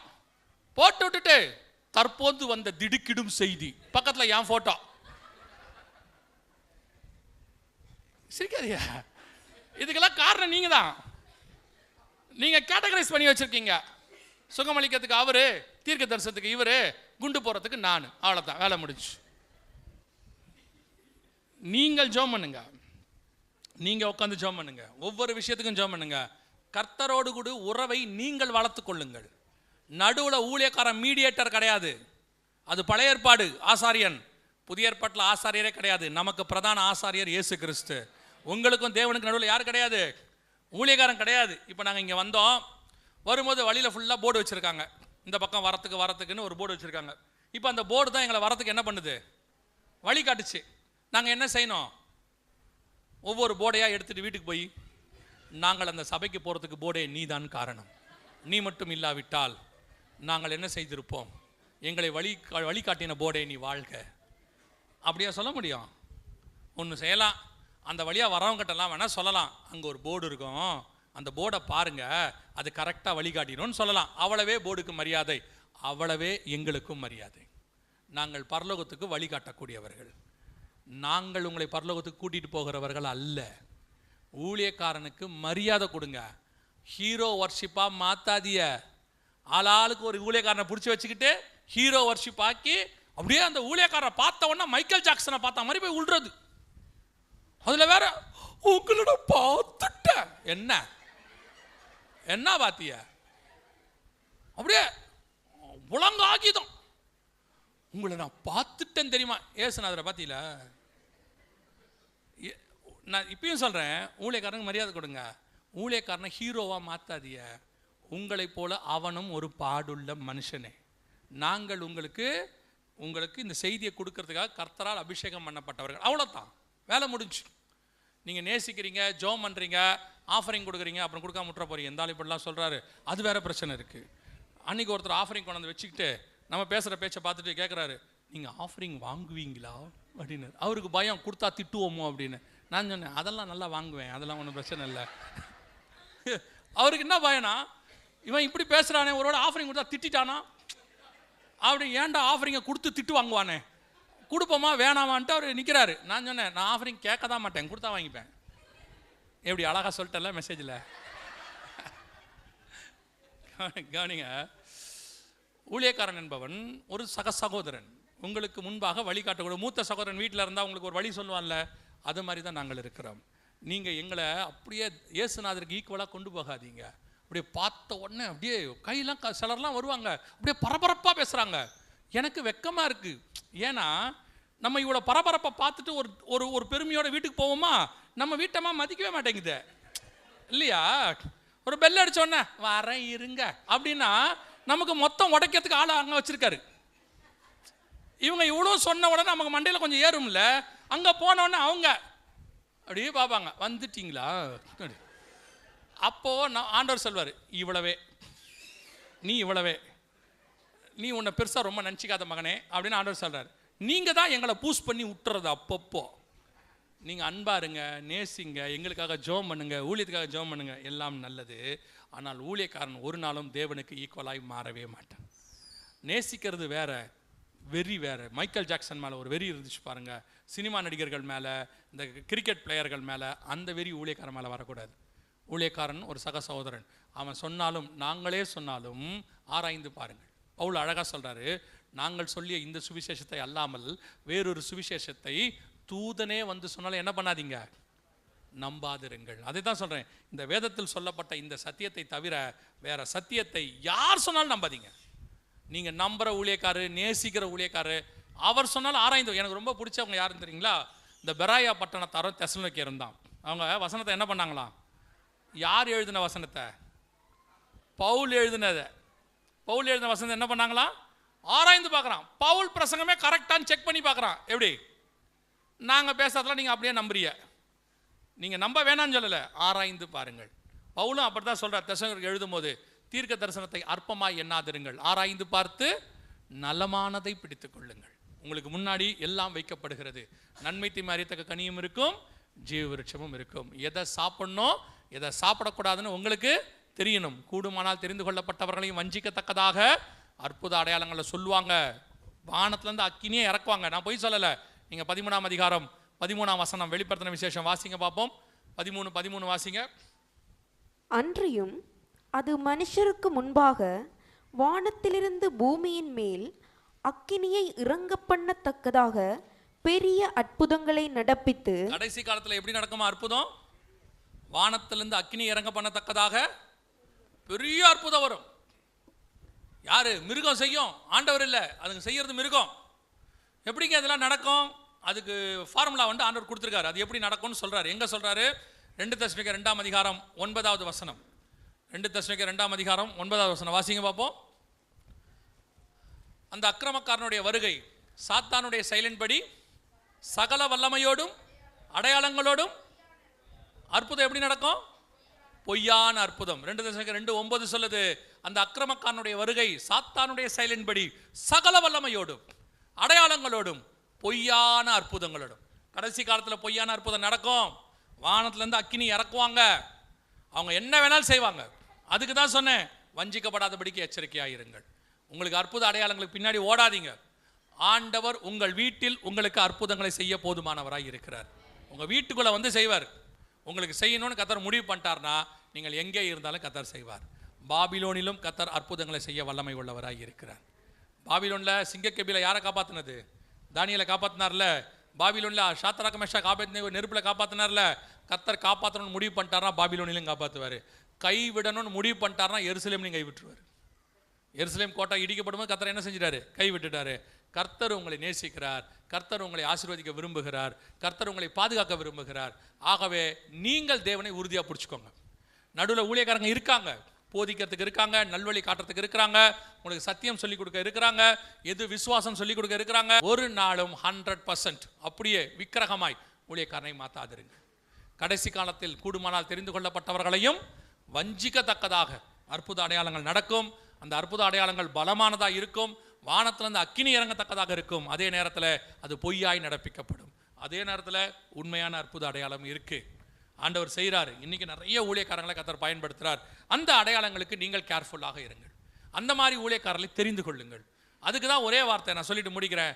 உங்கள் திருச்சபையில் நீங்கள் தங்கி இருக்கும்போது ஒரு ஊழியக்காரன், ஒரு தோட்டக்காரங்கிட்ட ஒரு தோட்டம் இருக்குமானால் அந்த தோட்டம் பாதுகாப்பாக இருக்கும். அப்படிதானே? நம்ம ஊரில் சாதாரணமாக ஒரு உதாரணம் சொல்லுவாங்க. ஒரு வண்டியை ஒருத்தரே ஹேண்டில் பண்ணால் அந்த வண்டி எப்படி இருக்கும்? கரெக்டாக இருக்கும். சிங்கிள் ஹேண்டட் கரெக்டாக இருக்கும். 4 பேர் 4 விதமாக ஓட்டினானா வண்டி என்னவாயிரும்? ஒருத்தன் 80ல் ஓட்டுவான், ஒருத்தன் 40ல் ஓட்டுவான், ஒருத்தன் 120ல் ஓட்டுவான். ஓட்டிட்டு வேற சொல்லுவான் சூப்பராக இருக்கும்பா. 3 மாதம் வண்டி கலகலன்னு ஆயிரும். அப்படி தான் விசுவாசியும். ஒரு சபைக்குள்ளே நீங்கள் ஒழுங்காக அடங்கி இருப்பீர்களானால் உங்களை பரலோகத்தில் கொண்டு போய் சேர்ப்பது எளிது. இப்போ இந்த கடைசி காலத்தில் விசுவாசிகளுக்குலாம் ஒரு பழக்கம் இருக்குது. ஒரு விசுவாசி என்கிட்ட சொன்னார், இந்த ஏரியாவில் ஒரு சர்ச்சு கூட உருப்படி இல்லைன்னாரு. நான் சொன்னேன், ஏன் அப்படி சொல்கிறீங்கன்னு. நானும் எல்லா சர்ச்சுக்கும் போய் பார்த்துட்டேன், ஒரு சர்ச்சும் உருப்படி இல்லைன்னா. நான் சொன்னேன், நீ தான் உருப்படி இல்லை. ஒவ்வொரு சர்ச்சா ஏன் போனேன்? உங்கள் பிள்ளைய ஒவ்வொரு ஸ்கூலாக சேர்க்குறீங்க, மாதம் ஒரு ஸ்கூலாக சேர்க்குறீங்க. நீங்கள் என்ன நினைக்கிறீங்க? அந்த கிரேடு முடிஞ்சு காலேஜ் போகிற வரைக்கும் ஒரே ஸ்கூலாக இருந்தால் நல்லாயிருக்கும் நினைக்கிறீங்களா இல்லையா? இருக்கீங்களா இல்லையா? நீங்கள் பாருங்கள், சில ஆட்கள்கிட்ட ஒரு பழக்கம் இருக்கும். டாக்டர்கிட்ட போவாங்க. டாக்டர் வந்து ஒரு 5 நாளைக்கு மருந்து கொடுப்பாரு. இவங்க 2 நாள் தான் போடுவாங்க, சரியாகாது. 3ஆவது நாள் யாருக்கிட்டையா சொல்லுவாங்க, சரியே ஆக மாட்டேந்து, கொஞ்சம் கூட குறையல. அவர் 5 நாளைக்கு கொடுத்துருப்பாரு. 5 நாள் கழிச்சு தான் அது குறையும். உடனே வந்தவர் சொல்வார், நீ ஏன் இதை போட்ட? ஆயுர்வேதிக்கில் ஒன்று இருக்கு, அதை போய் எடுத்தினா ரொம்ப நல்லா இருக்கும். 4ஆவது நாள் ஆயுர்வேதிக்கு போயிடுவாங்க. அவர் 21 நாள் கொடுப்பாரு. அதை 10 நாள் எடுப்பாங்க, சரியாகாது. 10 நாள் கழிச்சு இன்னொருத்தர்கிட்ட சொல்லுவாங்க, 10 நாளாக போட்ட ஒன்றும் மாற்றம் இல்லை. அவர் சொல்லுவார், ஹோமியோபதி போடுங்க, சூப்பராக இருக்கு, ரொம்ப நல்ல மெடிசன் வாங்க. அங்கே போவாங்க, அவங்க 3 மாதம் கொடுப்பாங்க, 1 மாதம் எடுப்பாங்க, மாற்றம் இருக்காது. திருப்பி வந்து சொல்லுவாங்க ஒருத்தர்கிட்ட, நானும் எல்லா மெடிசனும் எடுத்து பார்த்துட்டேன், இங்கிலீஷு பார்த்தேன், ஹோமியோபதி பார்த்தேன், ஆயுர்வேதிக் பார்த்தேன், ஒன்றுத்துலையும் சரியாகல. உடனே அவர் சொல்லுவார், சித்தாக்கு போங்களேன், உனக்கு சரியே ஆகாது, கட்சி வரைக்கும் சரியாகாது. ஒரு மெடிசனை உருப்படியாக கடைசி வரைக்கும் எடுத்து பாருங்க, அப்போ தான் அதோடைய காரியம் என்னன்னு தெரியும். அதே மாதிரி தான் நீங்கள் நாட்டப்பட்ட சபையில் கடைசி வரைக்கும் நிற்க ட்ரை பண்ணுங்க. இங்கே சபை என்பது பர்ஃபெக்டான இடம் கிடையாது. சபை என்பது the place for perfection, perfect ஆக்கிற இடம். இங்கே குறைவுகள் இருக்கும். இங்கே வெறும் பரிசுத்தவான்கள் இருக்க மாட்டாங்க. வெறும் பரிசுத்தவான்கள் இருக்கணும்னா நீங்கள் பரலோகத்துக்கு தான் போகணும். நான் சொல்கிறது புரியுதா? இப்போ நீங்கள் ஒரு கார் மெக்கானிக் ஷாப்புக்கு போயிட்டு உள்ளே போய் சுற்றி பார்த்துட்டு, என்ன எல்லா காரும் உடஞ்சிருக்குதுன்னா எப்படி இருக்கும்? மெக்கானிக் ஷாப்பில் என்ன இருக்கும்? உடஞ்ச கார் தான் இருக்கும். இல்லைங்க, எல்லா காரும் நல்லா இருக்கணும் அப்படின்னா எங்கே போகணும்? ஷோரூமுக்கு போகணும். ஷோரூமில் தான் எல்லா காரும் புதுசாக இருக்கும். மெக்கானிக் ஷாப்பில் எல்லாமே எப்படி தான் இருக்கும்? உடஞ்ச காரு, அது ரிப்பேர் சரி பண்ணுறதுக்காக வந்திருக்கு. அதே மாதிரி தான் சபை என்பது மெக்கானிக் ஷாப். இங்கே அரைப்பாவி, கால்பாவி, முக்காப்பாவி, வெந்தப்பாவி, வேகாத பாவி எல்லாம் இருப்பாங்க. அத்தனை பேரும் சேர்ந்தது தான். இங்கே ஒரு வயலும் பரிசுத்தவான் கிடையாது. பேசுகிற எண்ணிலேருந்து கின்னாடி உட்காந்துற கடைசியால் வரைக்கும் அது 95% வெந்திருக்கும், 1/4% வேகாமல் இருக்கும். இது 95% வெந்து நல்லா இருக்கும், 5% இப்படி இருக்கும். ஆக மொத்தத்தில் இங்கே அப்படி தான் உட்காந்துருக்கோம். இங்கே எல்லாரும் எதுக்கு வந்திருக்கோம்? பர்ஃபெக்ட் ஆகிறதுக்காக வந்திருக்கோம். சரி பண்ணுற இடம் சர்ச். உடனே இங்கே உட்காந்துக்கிட்டு அந்த ஆள் சரியில்லை, பாஸ்டர் ஏன் அவரு கூட பேசுகிறாரு? முதல்ல நீ சரியில்லை, வாங்க கூடயே நாங்களாம் பேசுகிறோமே, அப்புறம் என்ன? எவன் ஒருவனை நீங்கள் பாவி என்று சொல்லுகிறீர்களோ நீங்கள் இன்னும் சரியாகவில்லை என்று அர்த்தம். நல்லா புரிஞ்சுக்கோங்க. நீங்கள் பரிசுத்தமாகி பர்ஃபெக்ட் ஆகிட்டு ஒரு குறையும் உங்களுக்கு இல்லைன்னு நீங்கள் ஆயிட்டீங்கன்னா அதுக்கப்புறம் பூமியில் உங்களுக்கு இடமே கிடையாது. நீங்கள் பரலோகத்துக்கு போயிடுவீங்க. இங்கே ஏன் இன்னும் இங்கே இருக்கீங்கன்னா நம்மெல்லாம் இன்னும் பர்ஃபெக்ட் ஆகலைன்னு அர்த்தம். அதனால் பக்கத்தில் இருக்கிற ஆளை பர்ஃபெக்ட் இல்லைன்னு சொல்லாதீங்க. அந்த சிஸ்டர் பக்கத்தில் நான் உட்காரவே மாட்டேன், எனக்கு அவங்களோட உட்காந்தா செய்தி கேட்டா மாதிரியே இருக்காது. பரலோகத்தில் வந்து உட்காந்துட்டா என்ன பண்ணுவீங்க? எழுந்திரிச்சு நரகத்துக்கு போயிடுவீங்களா? யார் பக்கத்தில் உட்காரன்றதுமா இங்கே முக்கியம், என்ன கேட்குறோங்கிறது தான் முக்கியம். சிலர்லாம் பார்த்தீங்கன்னா பக்கத்தில் ஒரு துண்டில் சீட் போட்டு வச்சுருப்பாங்க, ஒரு கச்சிப்பில் ஏதோ ஒன்றில். யாராவது வந்து உட்காந்தா ஆள் வருது, அவங்க 2 பேரும் உட்காந்தா ஒன்றா கேட்பாங்க. பெரிய பவுலும் பர்ணபாவும் 2 பேரும் உட்காந்தா செய்தி கேட்பாங்க, தனித்தனியாக கேட்க மாட்டாங்க. ஏன் அந்த ஆளுக்கு கொஞ்சம் இடம் கொடுத்தா தான் என்ன? வீட்டுக்கு போகும்போது சொல்லிக்கிட்டே போகிறது, யாரோ ஒரு புது ஆள் என் பக்கத்தில் உட்காந்தாரு, யாருன்னே தெரியல, செய்தியே கேட்க முடியல. ஏன் அந்த ஆள் கொரட்டை விட்டாரா? இன்னைக்கு சர்ச்சுக்குள்ள இவ்வளவு நடந்துட்டு இருக்குது. சபை என்பது த பிளேஸ் ஃபார் பர்ஃபெக்ஷன், நம்மளை உருவாக்குகிற இடம். இங்கே வந்து உருவாக்குற வேலையை தான் பார்க்கணும். மெக்கானிக் ஷாப்புக்கு போயிட்டு பக்கத்தில் இருக்கிற கார்லாம் கேட்கக்கூடாது, இந்த காரில் என்ன ரிப்பேரு, அந்த காரில் என்ன ரிப்பேரு? அந்த மெக்கானிக் கேட்பார், நீ எந்த காருக்கு வந்த? உன் காருக்கு தானே வந்த, அதை மட்டும் ரிப்பேர் பண்ணிட்டு போகிற வழியை பாரு. எந்த காரில் என்ன மெக்கானிக் என்ன ரிப்பேர்னு உனக்கு என்ன வேலை அப்படின்னு அவர் கேட்பார். அதே கேள்வி ஆவியானவரும் கேட்பார். இங்கே நான் எதுக்கு வந்தேன்? நான் பர்ஃபெக்ட் ஆகி தேவனை சந்திக்கும்படி வந்தேன். நான் பரலோகத்துக்கு போக வந்தேன். இங்கே யார் என்ன பரிசுத்தம், எவ்வளோ ஆவிக்குரிய வாழ்க்கை, பர்சன்டேஜ் மார்க் போடுறதுக்கெல்லாம் இங்கே வரல சபை. Plus is not for percentage, அளவு பார்க்கறதுக்கான இடம் இது வரல. இங்கே எல்லாருமே பாவியாக தான் இருப்பான். அவன் தன்னுடைய வாழ்க்கையில் பரிசுத்தமாகறதுக்கு ட்ரை பண்ணிக்கிட்டு இருக்கான், போராடிக்கிட்டு இருக்கான். நிறைய பேர்லாம் பாவம் போராடிக்கிட்டு இருப்பான் உட்காந்து. நீங்கள் ஒரே நிமிஷத்தில் அவனை உடச்சிட்டு போயிடுவீங்க. இந்த ஆளுடைய முகமே சரியில்லை அப்படின்ட்டு போயிடுவீங்க. தயவு செய்து சபைக்கு வரும்பொழுது ஆண்டவரை பாருங்கள். சபை என்பது அதற்கான இடம். இங்கே வேற எதுக்கும் வராதிய. நல்ல வசனம் கேட்க வாங்க, ஜோம் பண்ண வாங்க, நல்ல பைபிள் வாசிக்க வாங்க, கொடுக்குற சத்தியத்தை கேட்டுட்டு போய் வாழ்க்கையில் அபியாசப்படுத்தணும்னு செஞ்சு பாருங்க. நீங்கள் சபைக்கு வருகிறது பரலோகத்துக்கு போகிறதுக்கு. அதை மட்டும் மறந்துடவே கூடாது. இது சடங்காச்சாரமான இடம் கிடையாது. இது பரலோகத்துக்கு உங்களை டிரான்ஸ்ஃபர் பண்ணுகிற இடம். அல்லேலூயா. நாம் ஜெபிக்க போகிறோம். ஏந்திரிக்கலாமா நம்ம தேவ சமூகத்தில்? எங்க பாஸ்டர் பேச மாட்டாரு அப்படின்னு கம்பேர் பண்ணாதீங்க. ஹோட்டல் சாப்பாடு சில நேரத்தில் டேஸ்டாக தான் இருக்கும், ஆனால் வீட்டு சாப்பாடு தான் நிலையானது. ஏதோ என்னைக்கோ ஒரு நாள் அக்கேஷனலாக போய் ஹோட்டல் சாப்பாடு சாப்பிட்றோம், குடும்பமாக போய் சாப்பிடுவோம், அது வேறு. ஆனால் வீட்டு சாப்பாடு தான் நிரந்தரமானது. உங்களுக்கு ஒரு ஊழியக்காரர், உங்களுக்கு ஒரு சபை, அங்கே கொடுக்கப்படுகிற உபதேசம் அதுதான் உங்களுக்கு நிரந்தரம். யூடியூப்பில் கேட்குறவரெல்லாம் உங்களுக்கு பிரச்சனைனா வரமாட்டார், நான் உட்பட. ஆனால் உங்கள் ஊழியக்காரர் தான் உங்களுக்குன்னு ஓடி வருவார். உங்கள் தகப்பன், ஆவிக்குரிய தகப்பன் தான் உங்களுக்கு ஓடி வர முடியும். வெளிநாட்டிலேருந்து செய்தி கேட்குறீங்க, ஆனால் அந்த ஊழியக்காரன் உங்களுக்கு ஆலோசனை தான் தர முடியும், ஆனால் உங்களுக்கு தோள் கொடுக்க முடியாது. உங்கள் ஊழியக்காரன் தான் வந்து உங்களுக்கு தோள் கொடுக்க முடியும்.